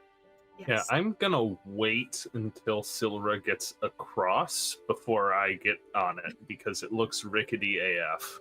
Yes. Yeah, absolutely. So yeah, she steps onto it, and it does kind of like, you can feel it kind of. It's sort of parts of it are half floating. There is some sort of foundation there, obviously, because it's not moving around, and it's creaking under your boots. Sylra gets about halfway across before the slick moss causes her to slip completely. Uh-oh. And she just falls prone, boom, and it rings out loudly. And shortly thereafter, that's your stealth check, by the way. Shortly thereafter, that's like our 45th natural one of the night. We gotta get some new dice. Can we... We just start using our own. Change the color of your dice, that'll help. I like the green ones. Shortly thereafter, you hear something yelled out from the tree. The greenish and reddish trees that are like further north there. Rhowan, you can at least make out that there are planks crossing some of the thick branches up in the tree, and there are several small humanoid-looking creatures trying to hide from you up there. One of them calling out in a language that I assume none of you speak. I'd be flabbergasted if you did. And shortly thereafter, an arrow thunk sticks into the sort of like, there's a half railing on the south side of this plank and just sticks into that. Oh, that's a little threatening. She'll say just like completely down. You hear again one of them yelling, "Whack, whack, whack, whack." We can all hear this. You can all hear them yelling. I think Wren will kind of allow her voice to carry. Do you speak common? And then she'll say the same thing again about Elvish in Elven. You kind of hear these quiet little throaty noises, and then once more just shouts out, "Whack, whack, whack, whack." I don't think they do. Sylra's gonna try an undercommon and deep speech. I'll try Sylvan. Can we see them or just Rhowan? Make a perception check, because they are trying to hide. That's fair. I'm not gonna ask this. Can I use one of my inspiration to do this with advantage? Yeah, absolutely. Do you have inspiration? You're not showing us having any. On the stream, I was keeping track of it.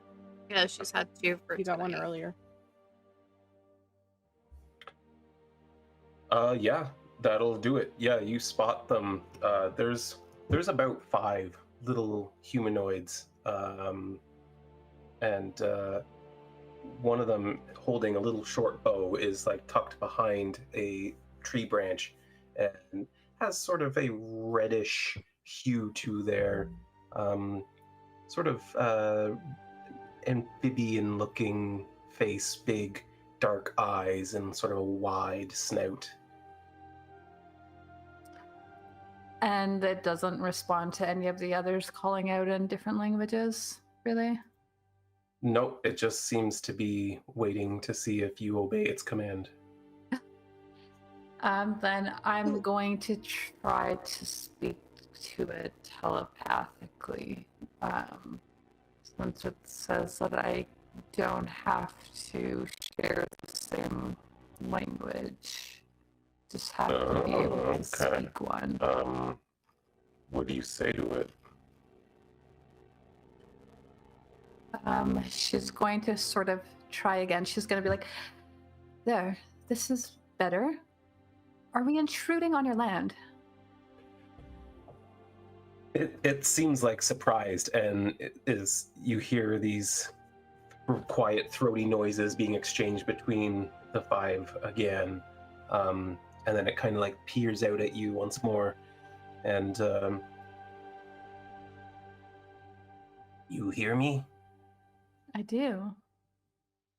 Is that not common? They all croak at each other a few times.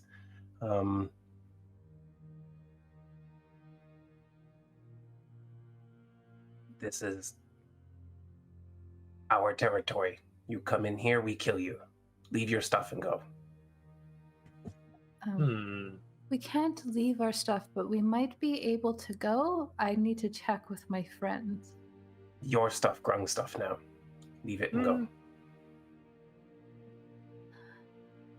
I assure you I don't have anything that would be of use to you. I barely even carry weapons on me. You probably have food. Food good. You give food, you leave.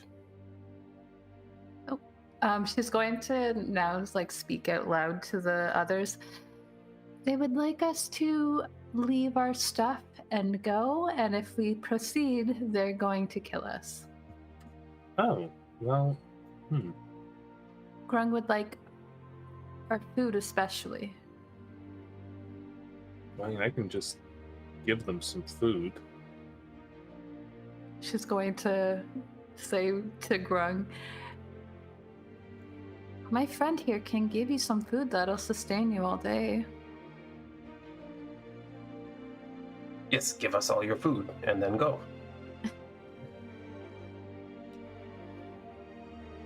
She just sighs. Well, what if we just tell them that this is all of it, and I'll just get out a pile of good berries, my good berries that I made last night with my leftover spell slot. Ren's gonna hold out her hands to take the good berries and kind of hold up them to Grung. This is all we have. Which is not the truth, but... Make a deception check. Alrighty, supposed to be good at those. We'll see.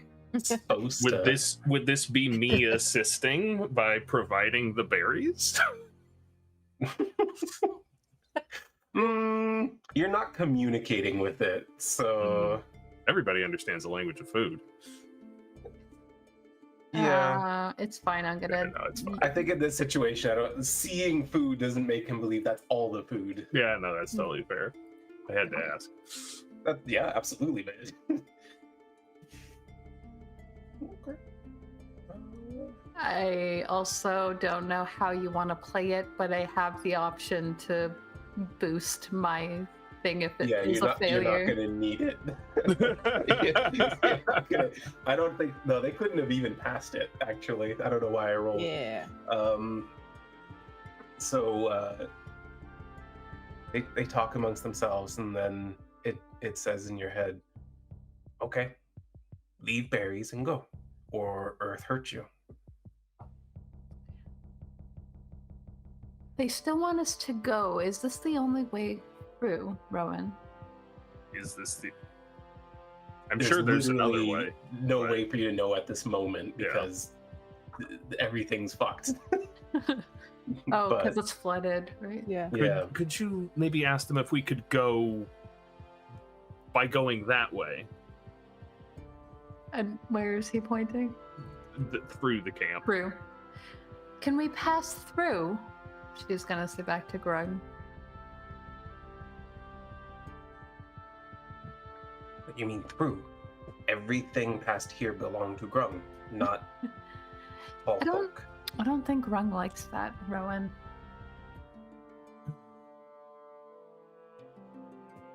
Well, Do we have a way to subdue them without fully harming them? we're gonna have to come back though. I have the butt end of my axe. Just like hit him on the back of the head. Sylra able to just like stand up, or Oh, yeah, you can stand up. okay, Just she laying there. stands up. This whole time, just played it. This is pretty comfy, you know. It's like being on a waterbed. You're just kind of being gently rocked to sleep. Passes out. Yeah, you get up and you see this Grung kind of like She'll like put her hands up and be like, okay. he's like got the arrow knocked and like half drawn. Can Sylra detect thoughts on one of them? Yeah, absolutely you can if they're within range, which I think detect thoughts is like sight, isn't it, or something like? It's no, it has a range on it. Oh, that's right, because you can detect things out to a certain range. Looking for the range. It just says self. Yeah, because you're the It's- target of the spell. it's in should the be in the spell. description. Yeah. It's 30 feet. 30 feet. Oh, they are not within 30 feet of you. Okay, that Yeah. will not do that then. She's going to say back then to Grung. Well, here's the deal. All of this area is covered in water, and my goal is past you all. We just put a bunch of creatures much larger than yourself flat on their back not too long ago. So, Lizard folk. Yeah, we kill them too. oh dear. Well, that's not going to work out for us then, is it? They want our territory, we kill them. You want our territory, we kill you, and then we eat your food. And if we're still hungry, we eat you. I actually don't want your territory. I'm trying to find somebody who should be beyond here. Then he's dead. You wouldn't have happened to have killed him, would you? She's now gonna start describing this. It was a dwarf, right? Yeah. No, dwarves. Dwarves stay on other side of mountain. Right. Okay. Well, what do you want to do, everybody? Who's looking at the others, and she's like, I do like Brielle's idea at this point. Have I encountered these similar creatures before while I've been out here?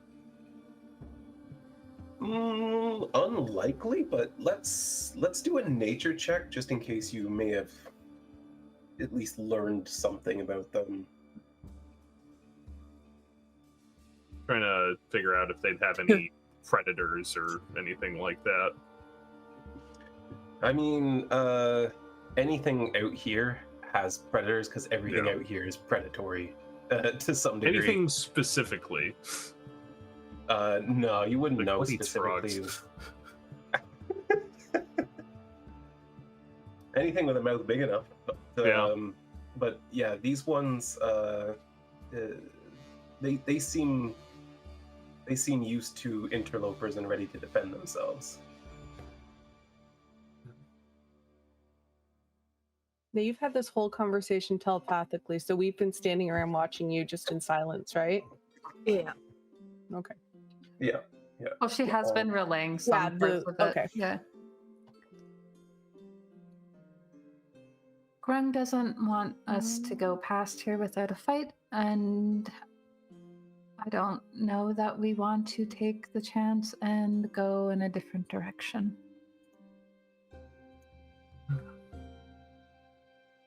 Maybe they're small, maybe they're not very fast. Maybe you could just run through really quickly.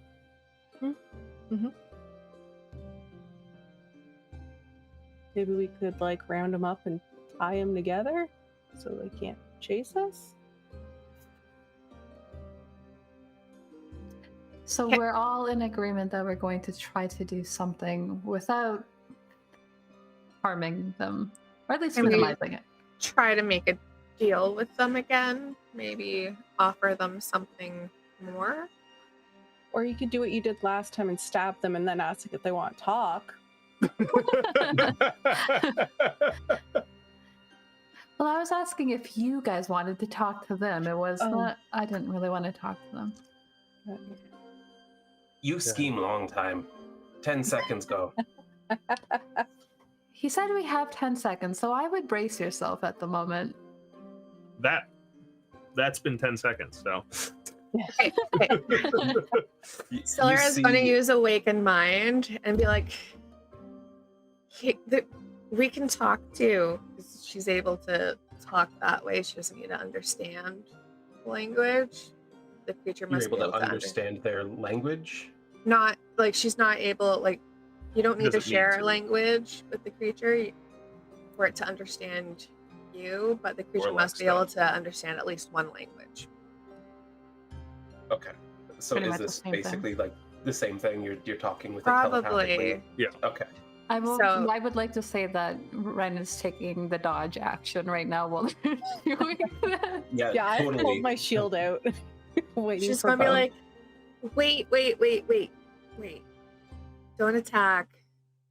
How about we, if any lizard people come by, we kill them for you so you guys won't have to deal with as many. They kind of grumble amongst themselves a little bit. And he says, "We're out here to hunt lizard men. That's what we do." Oh no. Oh.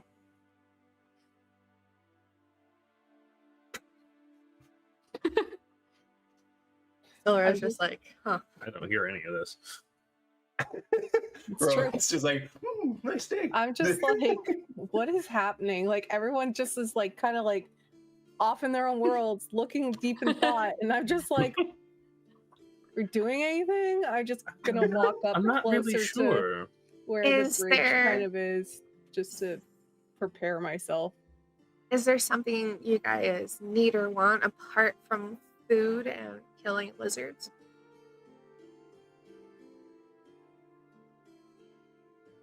Oh.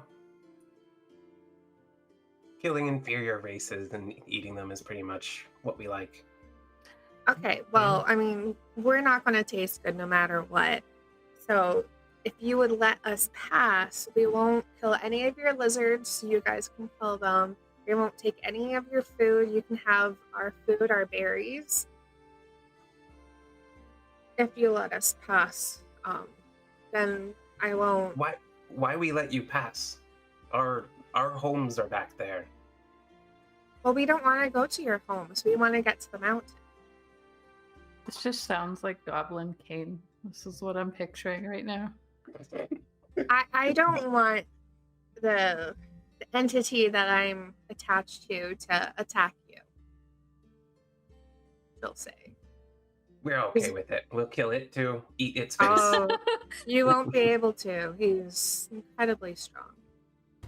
really strong too. And it puts its bow down, and you can see that it is weaving a sigil in the air. I don't like that. Can I please just go hit them now? Yeah, I think. I think you're good to hit them, Brielle. Yeah. I'm just gonna like start walking, I guess. I'll try and cross the bridge. Yeah, okay. I'm gonna need everyone to roll initiative. Well, we try. Let's do it. We're gonna need some battle music because they are immediately Come on. going to go nuts on you. We tried. You did. It was honorable of you to try not to fight them, but they were not convinced. Dang it. Nice. I'm ready this time. You are. Well done. Brielle as well. Yay. Friend. Mine's not allowing it to roll. You did, it looks like. You got an 8. Yeah. Oh, And did it? then you re-rolled it and got Sorry. a 19. I like the second one cheated, but better. that's Let's. It didn't show up for me.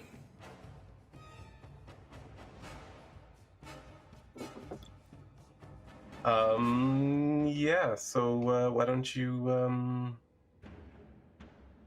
Well, we were all ready for that. I suppose we had like 10 minutes to talk about it. Yeah.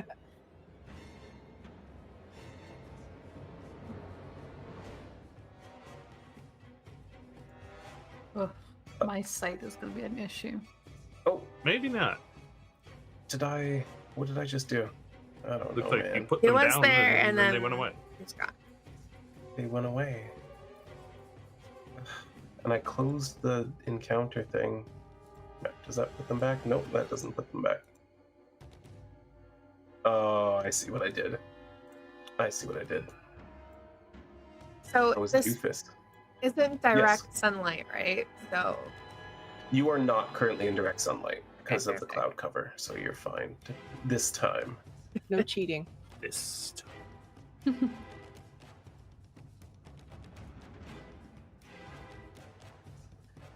All right. Well, Wren, they're you so are up first. cute. They are. You're cute little grung. Well, oh no. I don't want to kill them. They are cute.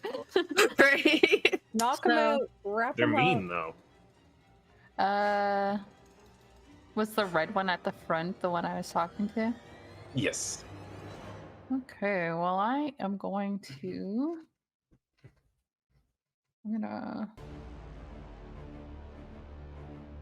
I guess I want to dash. That's what I want to do. I need to get closer. Let's see. Yeah. I assume that's difficult terrain, though? Like, how far can I get here? No, the wetlands aren't. However, we are gonna have to resolve something as you're running across. An acrobatics check? No, I hope. unfortunately. No. It's a tarp. It's a tarp. What? You heard me. Yeah, and I didn't understand you. Let's see. How do I even make this function in this? Oh boy. Here we go.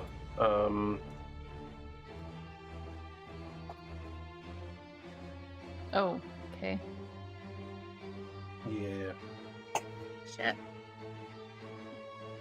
Okay, so as soon as you step off the other side of the bridge, the other red grung, who was kind of standing there holding something, releases the spell he had prepared,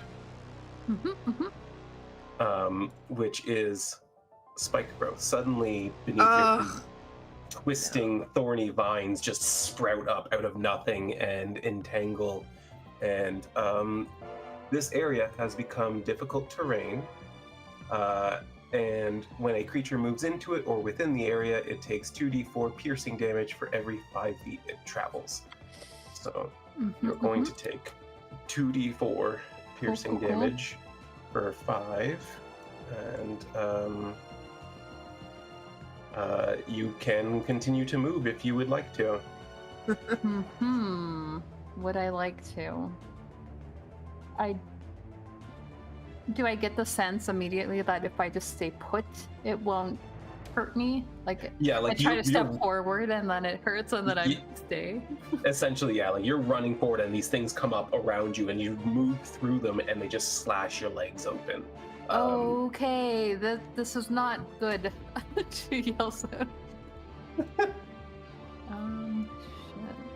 Well. For every how much? Every 5 feet? Yeah. And I'm in there already. You're in there already. Cool. I love but hate this spell so much when it's used against it. Great in BG3. And it's just automatic. It's no save or anything like that. Yeah, correct. Alright. Does it provide me... It's just the ground, like it doesn't provide any cover or anything? It doesn't provide any cover. It's like up to like waist level. And they're big, thick, thorny vines. Oop.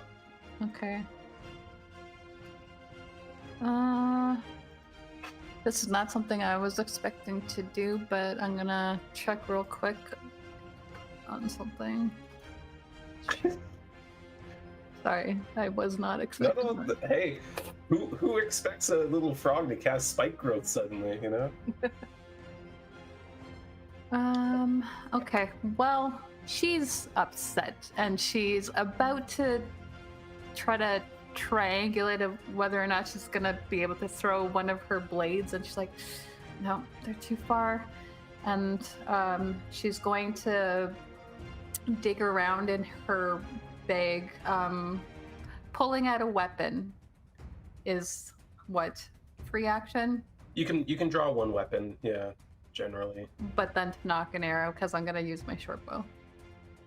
No, you didn't have a weapon in your hands, so you can pull out your short bow and attack with it. All right, yeah. She's like, oh, don't like using these, and she's like, look at what you're making me do. She's going to try to.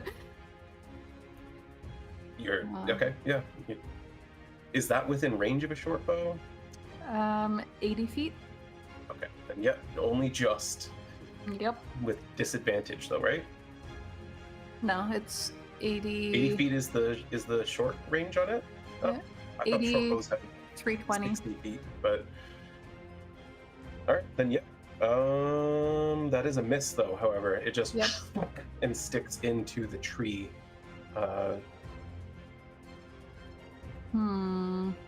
Cool. Then... Yeah, she's going to use... Yeah, she's just gonna stay there, I guess. Yeah, fair enough. Horses under her breath. Rhowan. Yeah, I'll smack my staff on the ground from right where I am, Gandalf style, and it's Grung Wildling number 2 is the one that cast the spell, yeah? That is correct. Guiding bolt. Ooh, shit. Okay. Yeah, target him up.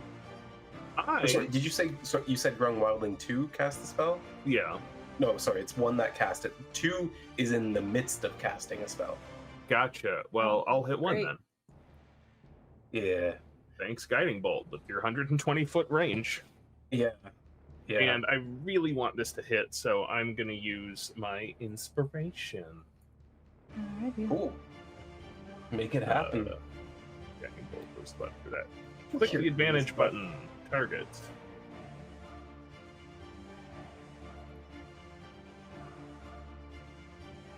Ooh, nice. Nice. Yeah. Totally.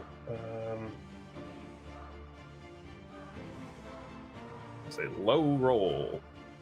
It is a low roll for damage for sure, but this streak of radiant light comes out of your staff and seems to land directly in his torso.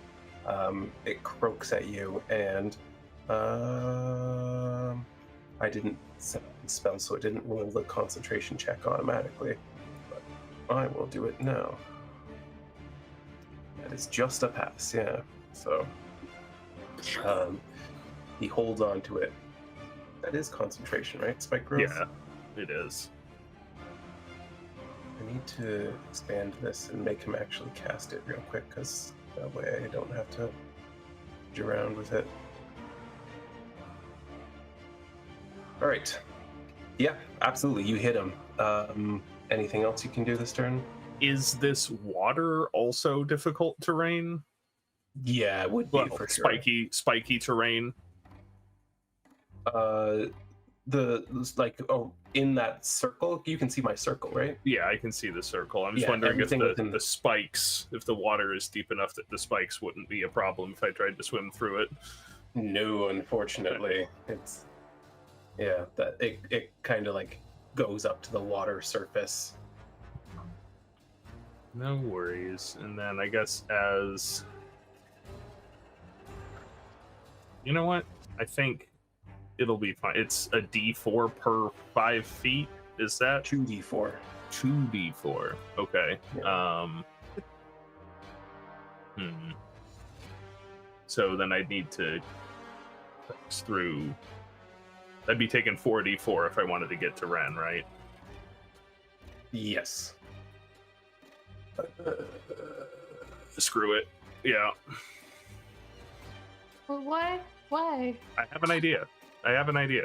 I can do something. I can help you.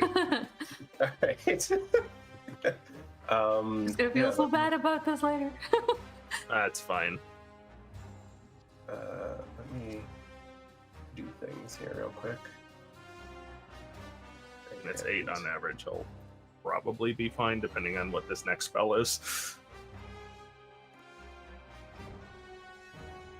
Nice. Hey, it worked out. Yeah, it's not so bad.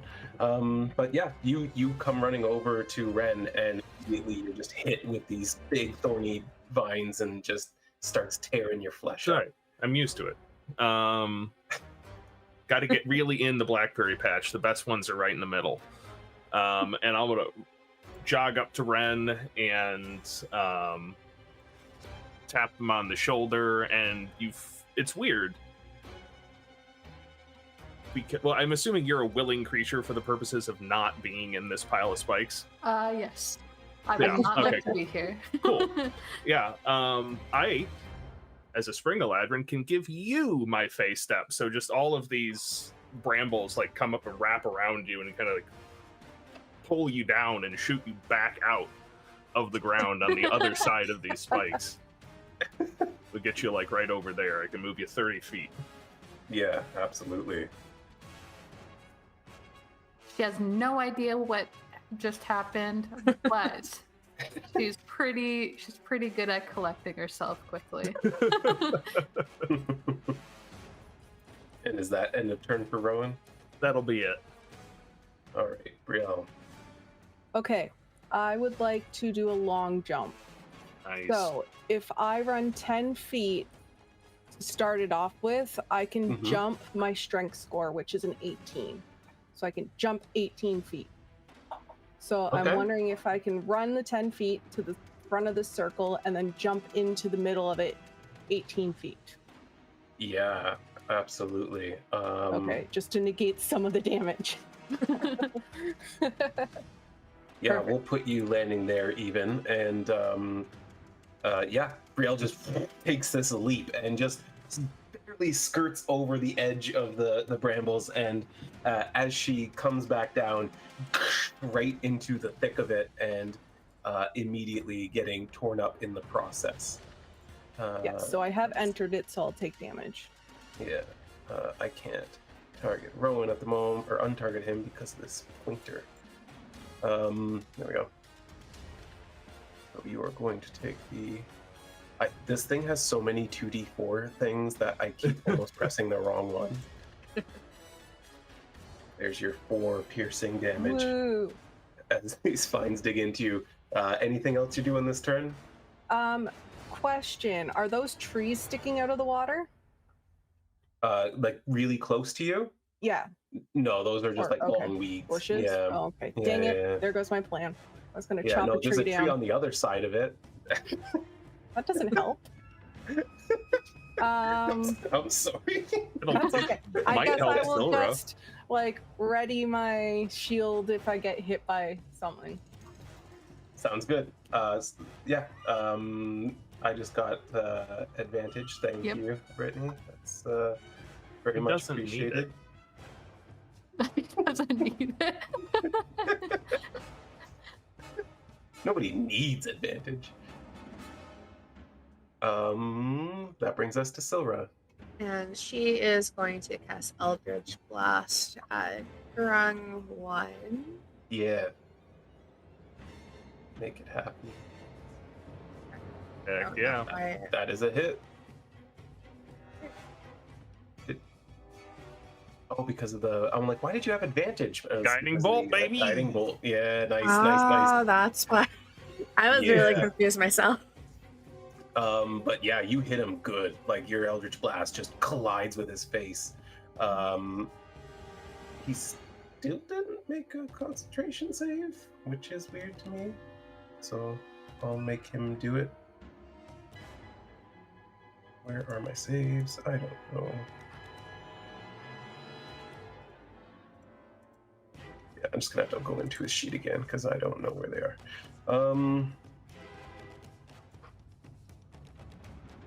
That's gonna do it. He's Yeah. somehow holding on to it, and he's just looking a little dizzy, kind of keeping his balance on the tree branch as he's like steadying himself with his wooden staff. I just want to remark how we went from, well, let's maybe try and not kill them, to immediately short bow, guiding bolt, Eldritch Blast. It didn't take much. I've done nothing. That's more of a reach thing, though. Yeah. Get Yeah. a long handled Skill axe. issue. Is that the end of your turn, Sherry? Yes. Cool. Well, Grung Wildling number 1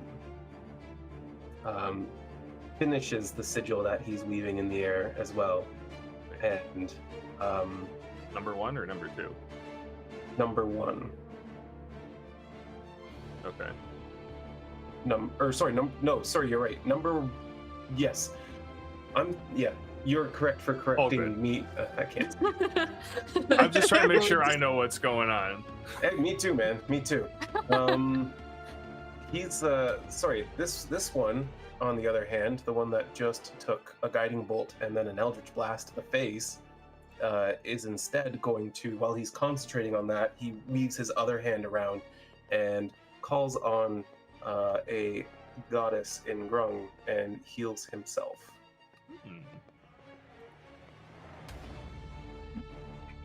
Great. These guys got healing magic too. Damn. Fine, I'm better at it than they are.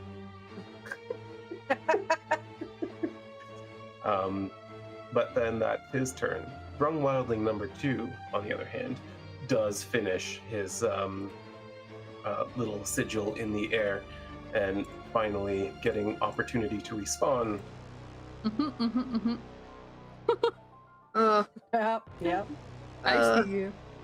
Casts Spike Growth. Ugh. They're ready to defend their territory against lizardfolk. Of course, they got this up their sleeve. They're within range of my blades now, though. So. But Wren, you are not currently moving, so they grow up around you and do not injure you at the moment. So lucky for you.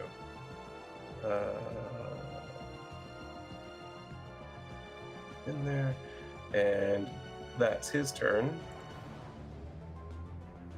Basic Grung number 1 leaps down from the tree and just starts running. So basic. As do Grung number 2.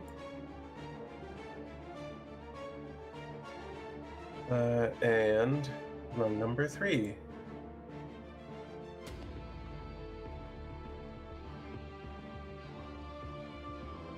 And that brings us back to Wren's turn. She's gonna drop her bow and one blade, the other. She just doesn't even care anymore. She's angry.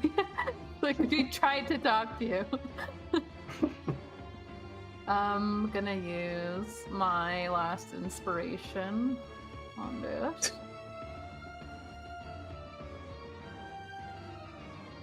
Hit. Yeah, absolutely.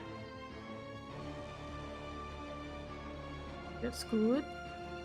Yeah, it tries to like duck behind the tree at the last second, but it doesn't manage to get into cover. Your blade collides with its shoulder area, and it needs to make a con save. That's number 2. Oops, I did it twice. It'll be the first one. Yes. The first one was a 7. Woo! And that is a failure. So.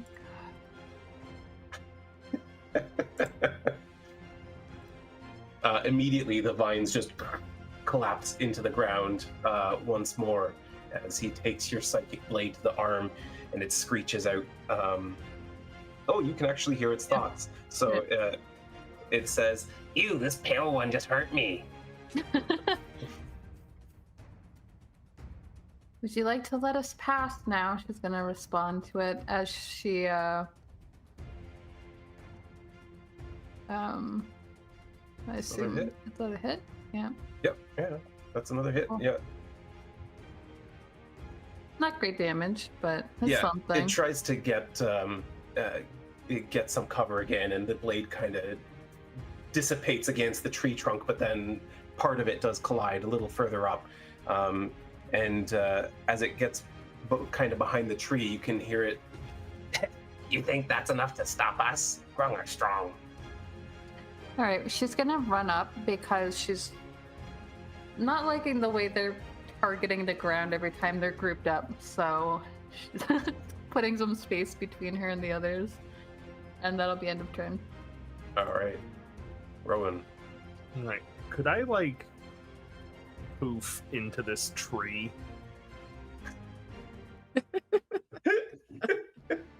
I mean, I like the way you said that.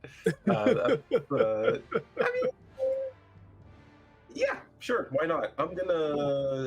It's gonna be like an acrobatics to not immediately fall out on landing in the tree.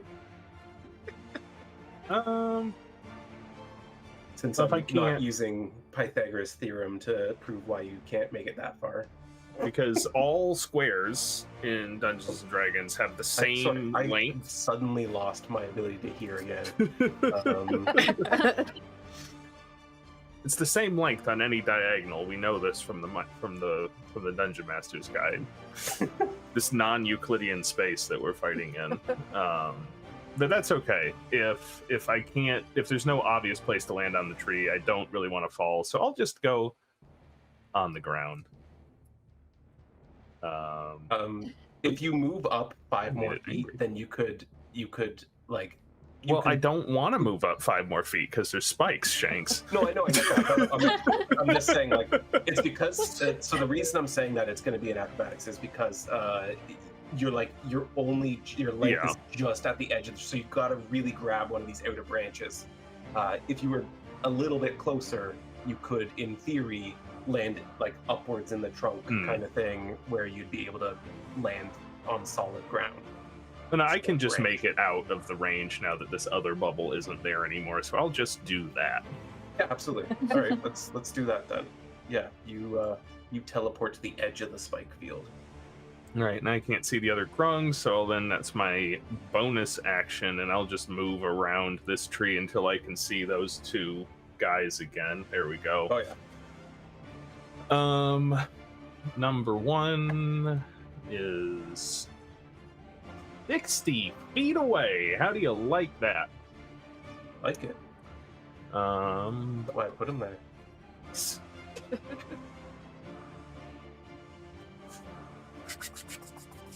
Yeah, that's probably going to... Those 2 are too far apart to get caught up in an ice knife. So I will I'll just smack another guiding bolt at the guy. I would like this spike field to be down, please. Yeah. Well, hopefully. That'll hit. Absolutely a hit. Yeah. So you raise your staff again and launch a guiding bolt at him. It streaks through the air, collides with him, emblazoning his flesh with radiant light. Oops, I did it twice again, so it's going to be the first one. He's going to hold on to that spell. He's knocked off balance a little bit again, but he regains his glowy feet. Which then I guess I'm gonna stay put. Yeah. Yeah. Brielle. All right, she's gonna scream out to them like, "Guys, what happened to not hurting them?" Like she's like stuck there. I never say, agreed to that. Technically, I did. Is this difficult terrain? Yeah. Okay, so then when I did my long jump, I should have done an acrobatics check to see if I fall prone. So I'm going to do that first before my actual turn.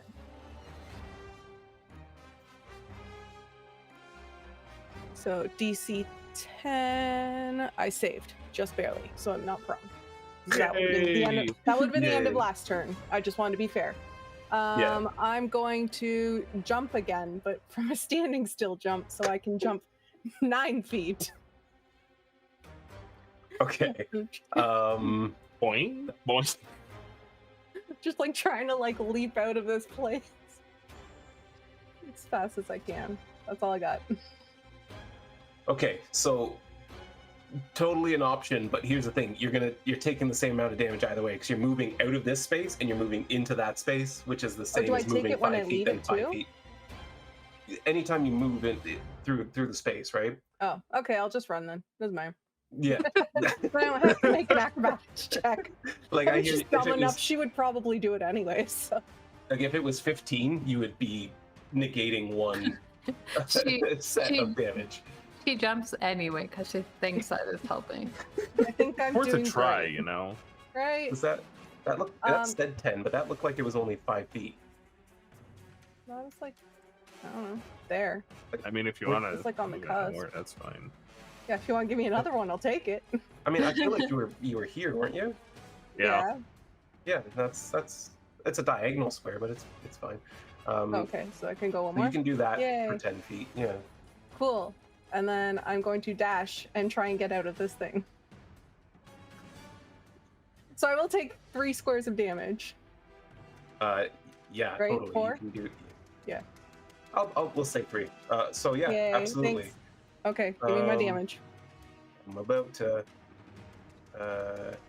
It's number 1 that's got this one up, right? Yeah.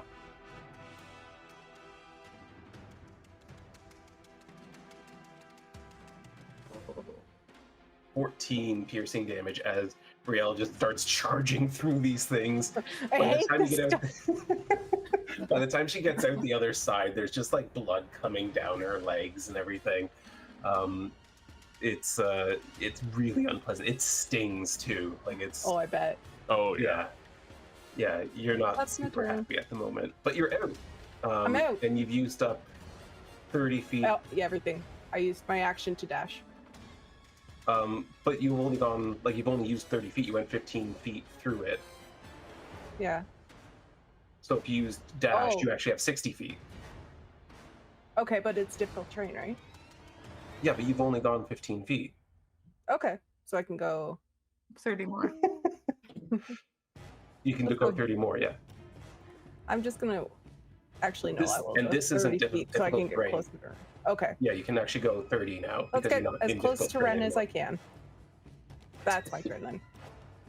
Absolutely. Did she actually yell that out about what happened to not hurting them? Yeah, she 100% would have been like, "What happened to our plan? Like, what happened to?" We need to get their magic down. And she actually doesn't know where the other one is because I can't see them. So she's kind of searching when she says that. What's up, David? You also applied that spike growth damage to Grung 1. It's dead now.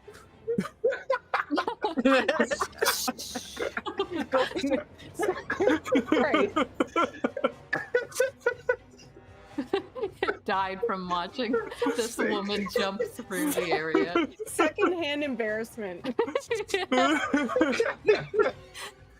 Oh my Oh god, my she's God. really jumping through it like it's. I got one idiot. Girl. Did Powerful empathy. I do that on a previous turn too? I don't think so. Fucking hell. This guy has no idea how to run a fucking game, I'm telling you. All right. Well, he's okay. You didn't see that. Okay. I think he Come on, was come on. heavy before. Well, I removed the amount of damage that was dealt out. Right, but the Next first he one, was the heavily first one damaged set him to before. dying. So Yeah. that first 4 damage is the one that put him I to see. dying. All right. Well, you know what? I'm gonna pick a number, and we're gonna go with that because again, I have no idea what I'm fucking doing. Apparently, That's It's all okay. good, man. Fantasy ground's going to fantasy ground. I mean, that was me. I didn't untarget him. He healed himself, and I left it there. Mhm. Remove unconscious condition from him because that's also going to cause problems.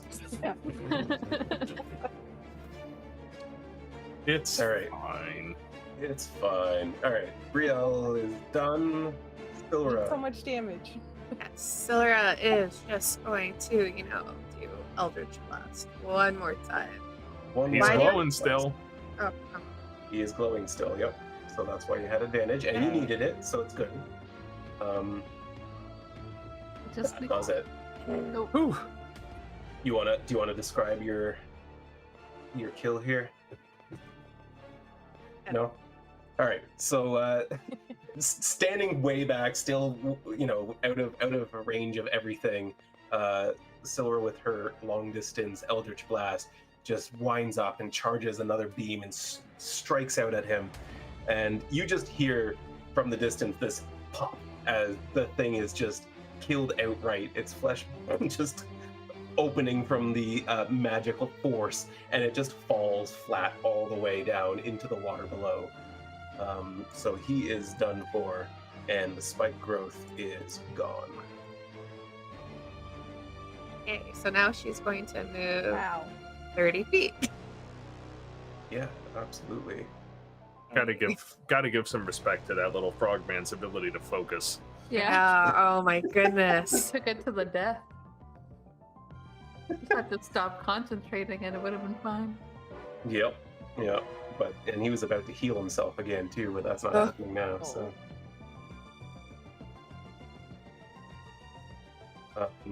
is that the end of your turn? Yes. Neat. Guess what time it is? Spike growth time. Spike growth time! Whoa. Yay! Girl's favorite. Do it again. Will she Um, learn? Oh, she might. Roll to learn. Roll to learn.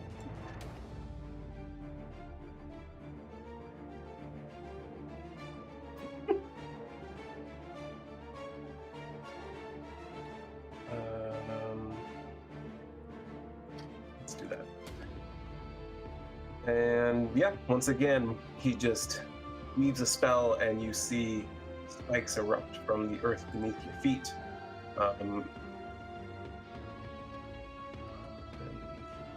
20, 25. This guy comes swimming up to the edge of the spike growth, and you are just wait. What is the range on those? Everyone 20, right? has What's disadvantage? I say. everyone has inspiration at the moment, just so you know. Neat. I'm going to use it to have him not have disadvantage on this attack. Oh, actually, I think I shouldn't. Yeah, that's true. Use mine. He chucks his dagger at Wren, but it just soars over her head and into the thorns behind her. This little guy is just gonna dash. He's just gonna dash right up to here. This Nice. guy. Suppose they don't understand us. They do not. No. This guy is also chucking his dagger at Wren. And that's a hit. Streaks through the air and sticks right into your arm. And as soon as it hits, you feel your mind going a little bit hazy. You suspect that the dagger is coated in poison, but you manage to pull it out quickly and... We have poison daggers. Great. That brings it back to Wren. Need to get rid of the spike growth. If you don't, I do have an idea how we can use it to our advantage. But if you do, that's also fine.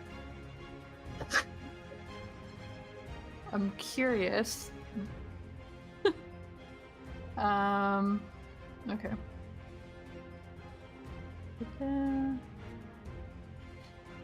If I could roll at all today, that would be great. Yeah, you throw your first psychic blade and it just streaks past it as it dodges aside. She's throwing with the arm that just got a dagger in it, and it kind of, she's not expecting it to hurt as much as it does, and so she grabs her other one and chucks it out. And then I'm gonna stay put and see if the spike growth goes away, I guess. Totally fair. Well, let's see. That's gonna pass. It takes your psychic dagger and shakes it off, and you hear in your mind, "You should give up." So should you. You're the one trapped and bleeding. I'm choosing to stand here. Rhowan. I reach my hand out towards grung number 3 and animate a small portion of this spike growth as I cast Thorn Whip at grung number 3. Oh, absolutely.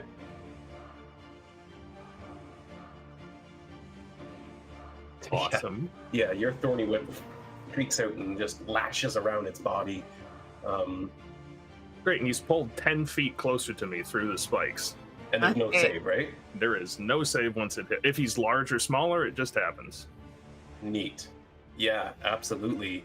Your thorny whip just digs into his flesh and pulls him through all of this. Let's see what kind of damage you get.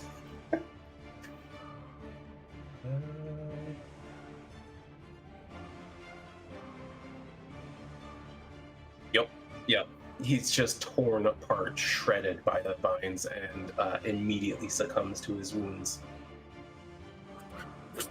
We can stop whenever you want. Not that they understand me. They do not. Is that the end of your turn? That is the end of my turn. Nice. Brielle. I'm going to learn from. Well, actually, no. I'm going to roll a d20. If it's high, she was smart enough to learn. If it's lows, then she was not. But I guess she's smart enough to learn. Okay. Yay. So she's gonna stay in place. I'm gonna hold my action if anything comes within range of me, and I'm just gonna whack it with my axe. Sorry, fair enough. That's my turn. Sylra. Okay, she is going to move just a bit closer. Yeah. Yeah, you move up to the edge of the spike growth, and you got a clearer picture of the battlefield from over here. Trying to figure out what is 20 feet across.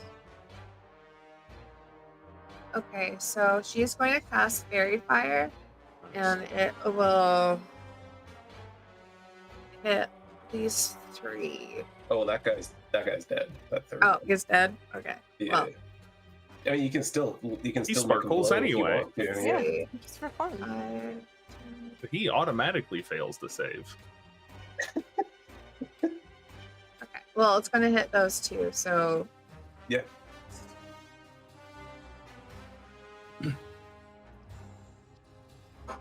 So 1 success and 1 failure.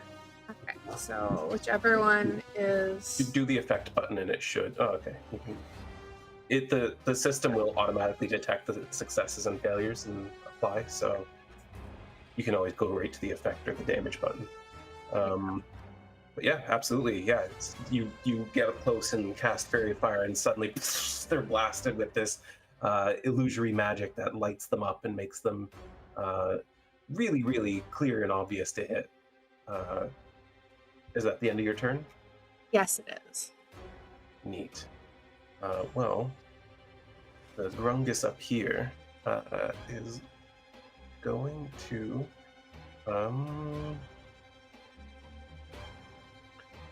fire his short bow,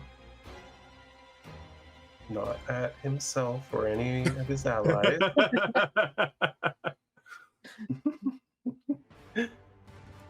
Wren. That's a 2. So he steps up on the edge of the banister, and it just goes thunk into the wood like 4 feet in front of you. And he's like, did that scare you away? Oh, they're so cute.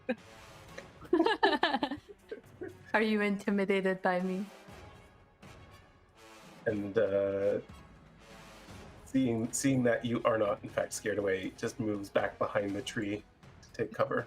This one is going to move around the spikes a little bit and throw another dagger at Wren.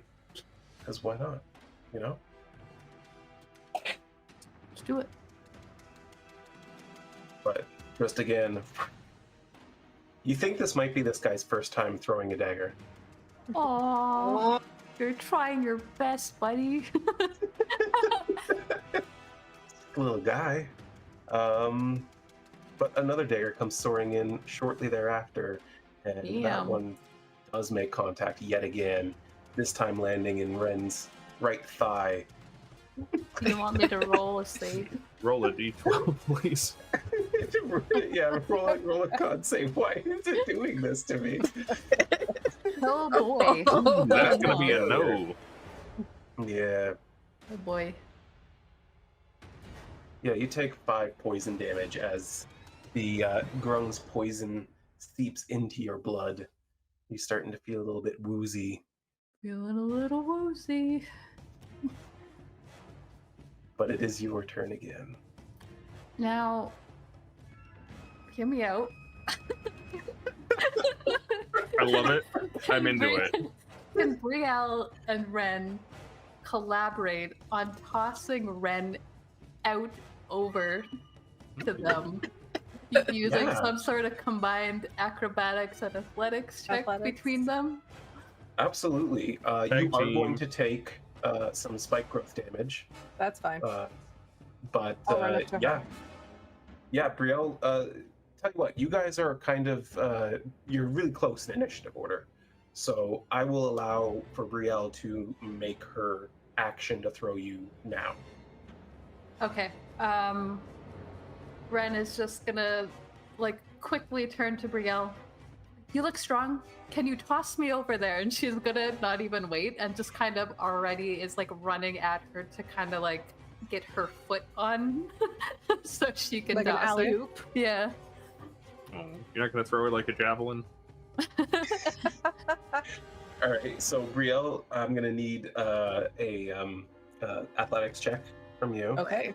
and from Wren, we're gonna need an acrobatics check. Please. That's really good. Nice. As is that. Yeah. Holy shit! Yeah. So, Great team.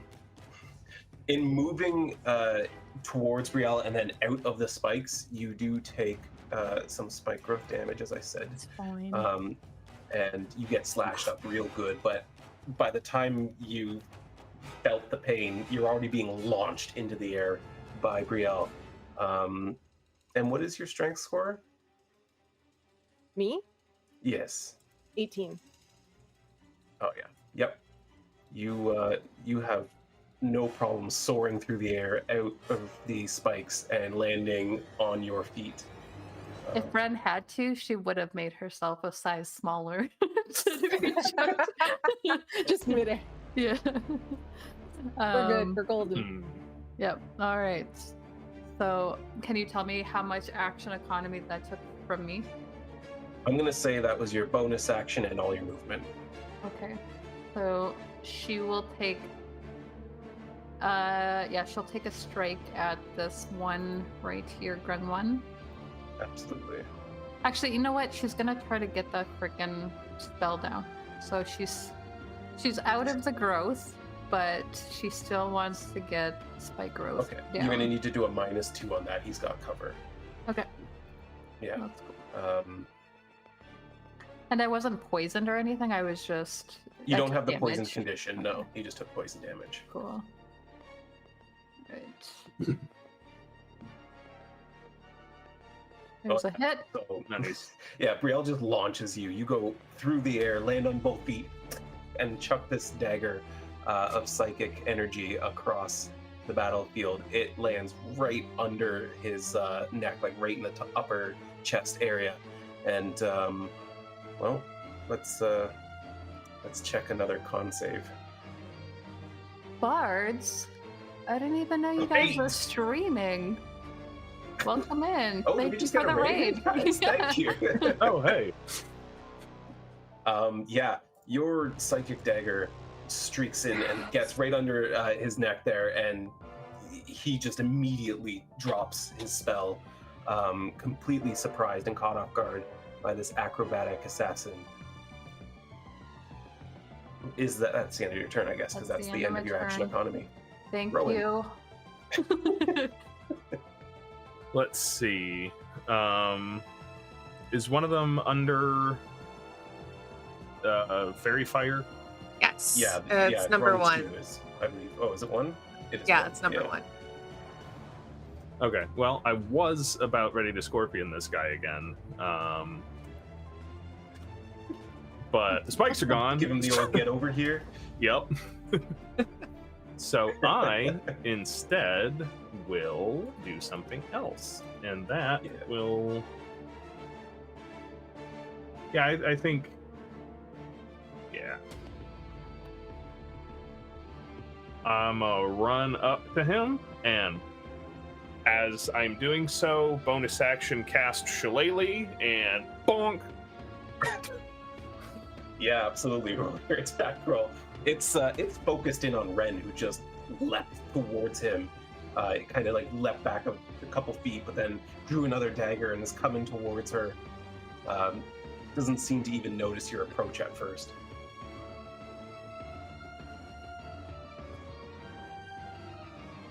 I don't have a button for Shillelagh, that's okay. I'll just give it a +3.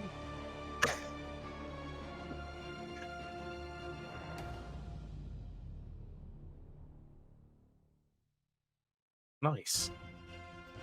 Yeah, 25 is definitely going to hit. You come up and collide your staff with his head. Roll your damage roll there. Alright, so this should add my Shillelagh damage. Should be +5.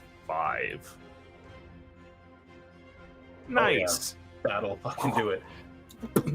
Yeah. Yeah, you feel like a very solid clunk as its skull gives in.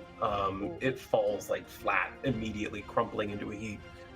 As that happens, the one just north of you kind of goes, and I was gonna say, can I look at him? Can I turn and look at him and just kind of nod my head towards the one that I just cracked its skull in and be like, eh?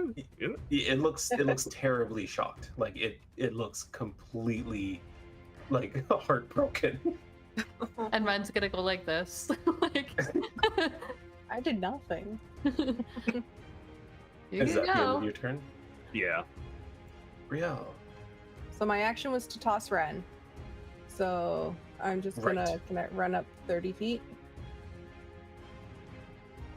Yeah, and you do that, and it's like I get real close and I'm just like, Yeah. listen, I am not having a good day now. So if we could stop with the spike growth, I would really appreciate it.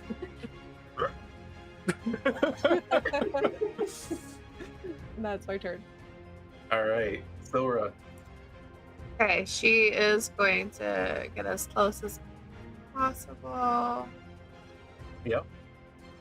And she is going to pull the dead on Grung Wild. Oh, nice. I was about to tell you he's got cover, but Cholited is a saving throw, so go ahead and roll that save.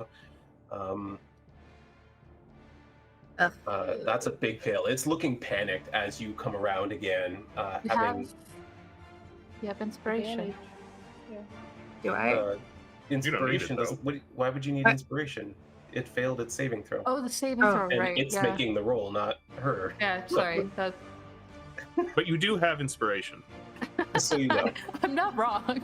for when it can be applied to something. I'm not wrong. You know? I'm just stupid right now. That's- Okay, and it's missing hit points, so it's both the necrotic ones. It'll be the D12. Yeah. D12. Like it. Ooh, that's a big one. Yeah. Yeah, so you come around, you catch sight of it, you point up at it, and you cast your spell. This deep speech comes out of your mouth, and somehow this whispering noise seems to increase further and further until it's almost like a massive gong of whispers just goes off. The thing just immediately clutches its chest and falls back. Another kill for Sylra. End of End turn. of turn.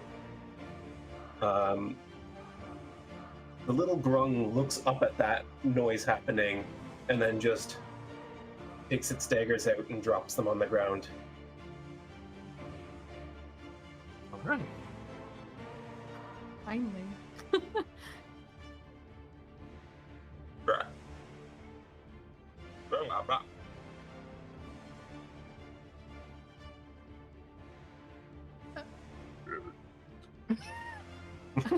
And no one says or does anything. I don't speak grung. A wild shape into a frog, so I can understand him. Wren is still just going like this. If he tries to run away, I'm gonna try and hit him with the backside of my axe like the plan was all along. It does. If no one does anything, it just kind of steps back and turns to leave. Make your attack roll. Okay, so that would be improvised weapon? Oh, no. You're proficient with your axe. You could swing it backwards just as easily as you can This won't forwards. be lethal. Not Yeah, great. that is definitely a miss though. So it's it takes a step back and then you go to swing at it and it just leaps backwards and goes back and turns and sprints. Come full speed. on! She's Oh, so it is- frustrated. Like it can only go so far though. Wow. It gets to there. Up to you what you guys want to do with that.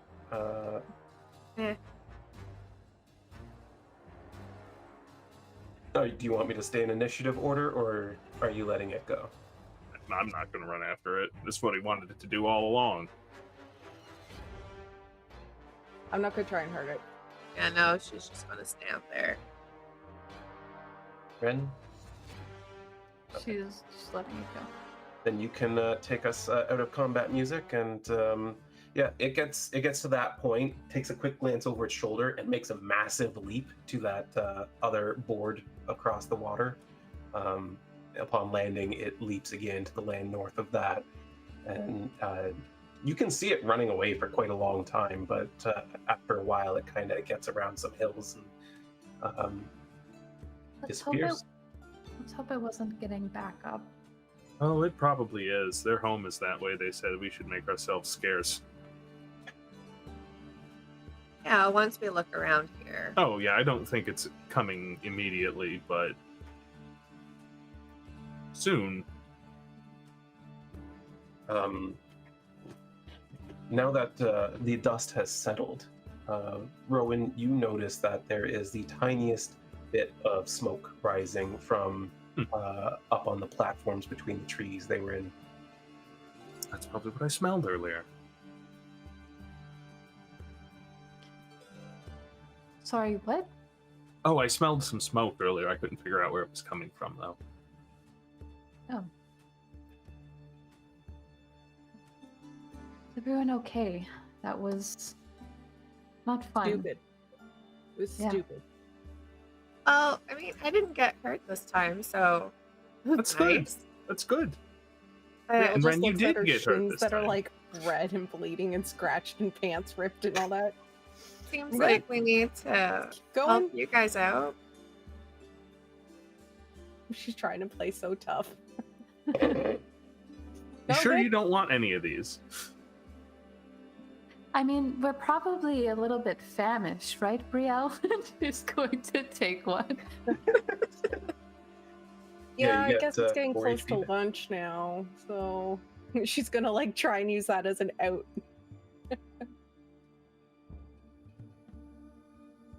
Dude, crash burn, thank you. Thank you for the Aw, gift shops. thanks, Crash Burn. Thank you. Thank You're the you. best. And it is September right now, so when you gift multi-packs, Twitch adds more gift subs. They are also doing it with bits. Oh, nice. I did not know that. Thank you for having your finger on the pulse. Yeah, she's gonna take that. How much is that? It's 4 per berry. Since we didn't give them to any of the grung, I have 10 berries. Oh my gosh. It's fucking I will take- overpowered. I'll take 2. 2 of them. Yeah. Yeah. It does take an action to eat 1 berry, so it's not very useful in combat. Yeah. No, but still, like, yeah. Now I don't feel bad about the spike growth, so it's fine. Don't feel bad. I had fun with it. Oh yeah. Anyway, I'll get into that later. But yeah, you guys can eat as many of those 10 good berries as you want and heal up. And Let me know how many you need so I can mark it off on my tracker here. I took 2. I took 2. All right. 4 are gone.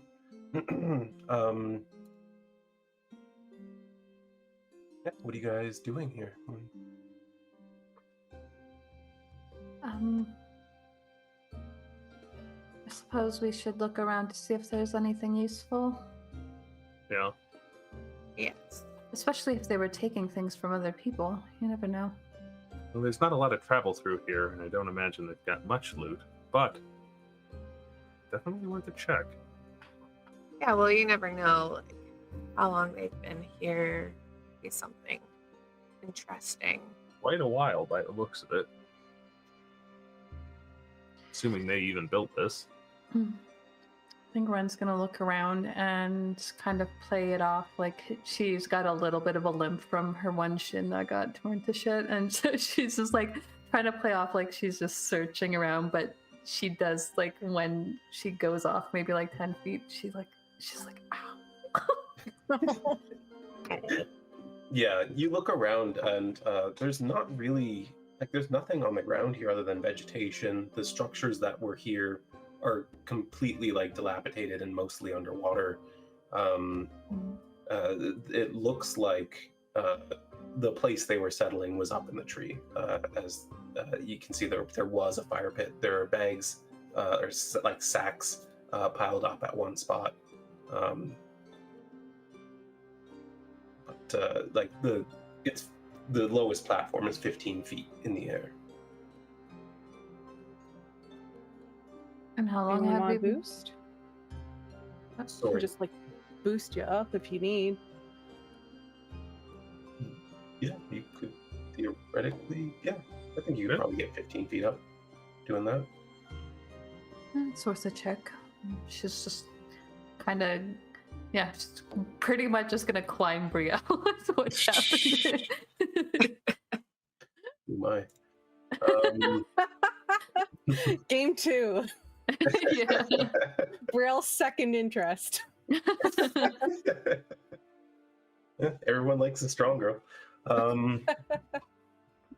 Yeah, you climb up onto her and she kind of lifts you up the rest of the way, and you get up there. There is like a little stone kind of fire pit.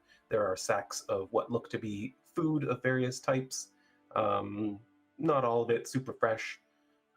There seems to be a chunk of mystery meat that is a little charred and sitting on a stick in the fire pit. There is a decent short bow, some daggers. There are a number of little metallic flasks, each of which contain a liquid, like a very thick, viscous liquid. There's also a little like pouch hanging around the red grung wildling's neck.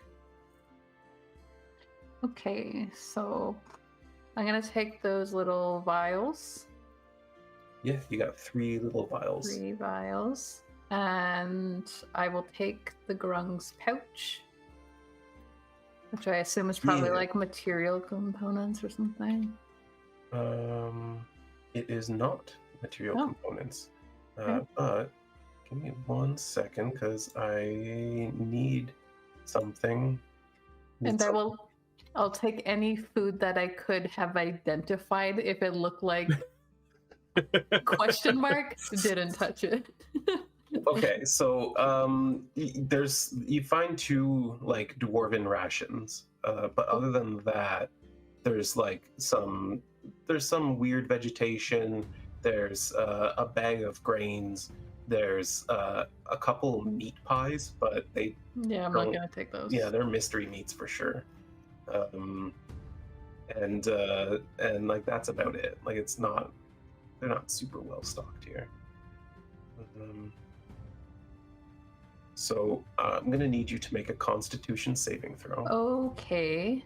because in taking that pouch from him, you are coming in contact with him. Not touchy. He's a poison Darth frog. Hey. Yes. You are poisoned for 1 minute. Cool. I need to. I'll be down in a second. She says, and she sits down. Yeah, you sit down, you're feeling all woozy, and you look into the pouch, and you're actually quite surprised to find. Where did my parcel go now? Dude, I'm closing things like an idiot. So in the pouch, you find a decently sized pearl, which you know to have a value of about 100 gold. Whoa. And even more interestingly, you find a shard, like a fist-sized shard of pure verglass. Whoa. It very rarely appears in chunks of this size that you've seen. And your estimation is this would be worth in the range of 1,000 gold. Holy! You hear her call down. I'll be down in a second. Then, as she's looking through this, she can't help, like, through her poison, groggy state, go, whoa!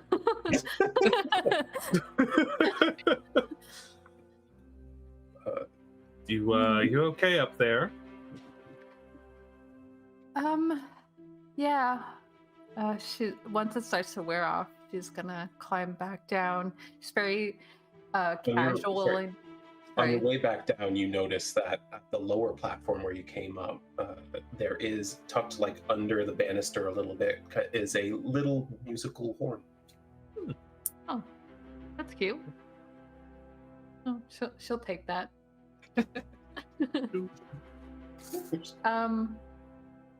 Also, I think before she goes down, she takes. Was there? Actually, yeah. You know what? She just kind of wipes off a little bit of the blood that was soaking her pants, and she draws a little symbol that looks like a bird onto the platform there before she just like gently lets herself back down into Brielle's Yeah, I'm hand. like waiting in case she falls. Yeah, you drop into Brielle's warm embrace. I gaze lovingly in her eyes. It looks strange because I have no pupils, but Where are you looking? You're Triton right now, aren't you? oh, Or that's did you true. change back? Yeah, I didn't change back, so I'm a Triton. Still fish girl. She's going to pull out the stuff that she got, though. I found something pretty interesting, and she's going to present the verglass. I don't know if any of you know how much this might be worth, but my guess is around 1,000 gold pieces. Sylra, when you look at the shard, you hear very loud whispering in your ears.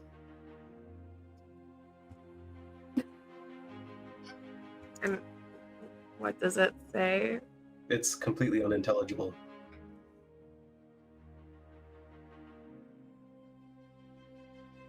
She's gonna sort of like cover her ears and then uncover them and just be like, "Can you guys hear that?" You guys don't hear anything. The bit of rain? No, I hear whispering. I've heard it before, but this is like when I look at the verglass, I'm hearing something. When you look at the verglass, she's gonna like cover it. So if I like cover it, It does just it doesn't go away. You feel it. It almost sounds like it's coming from the verglass, though you know that it isn't. It's in your head. No, that doesn't change anything. Maybe it's just me. I don't know. Wren seems actually very curious about this. Like, I think it is just you. I don't hear anything. I mean, this stuff's really cool. I've heard like rumors and stuff that it can make really cool weapons and stuff, but I don't hear it talk to me. Nope, sorry. Oh, they're gonna think I'm crazy. She says to herself really quietly. Yeah, you're feeling like it's almost like you want to touch it so bad. Touch it. Can I do an experiment? Can I just hold it and see if it changes this whispering sound? I think That's important to me. Wren almost like instinctively holds it to herself for a moment. I'll And give it then right back. You can understand my hesitancy, and she's going to pass it along. If you don't know what that is, maybe it's bad. She just takes hold of it and she's just like, well, Wait, experimentation. the second you hold it in your hands, you lose your surroundings. You are in pitch blackness. 5 candles light in front of you. You see a ritual being performed. You see a shard of verglass about this size at the center of a magic circle. The rest of you see Sylra clutch the verglass and fall backwards as if unconscious. Take my walking stick and just like knock it out of her hands. Yeah, absolutely. And it doesn't happen instantly. It's actually a few seconds delayed from when it gets knocked out. But suddenly, Sylra, you come back to yourself. You're suddenly horizontal on the ground, which is disorienting. The verglass is no longer in your hands. You don't get to touch that stuff anymore, all right? What happened? Well, first off, why am I on the ground? You fell down. I fell. Okay. Just Gonna sort of just like sit up and be like, okay, well that, ouch, but So I touched it and everything went black, obviously when you faint, but like then I saw 5 candles and it was like a ritual was happening. There was a circle, but I didn't get to see any more.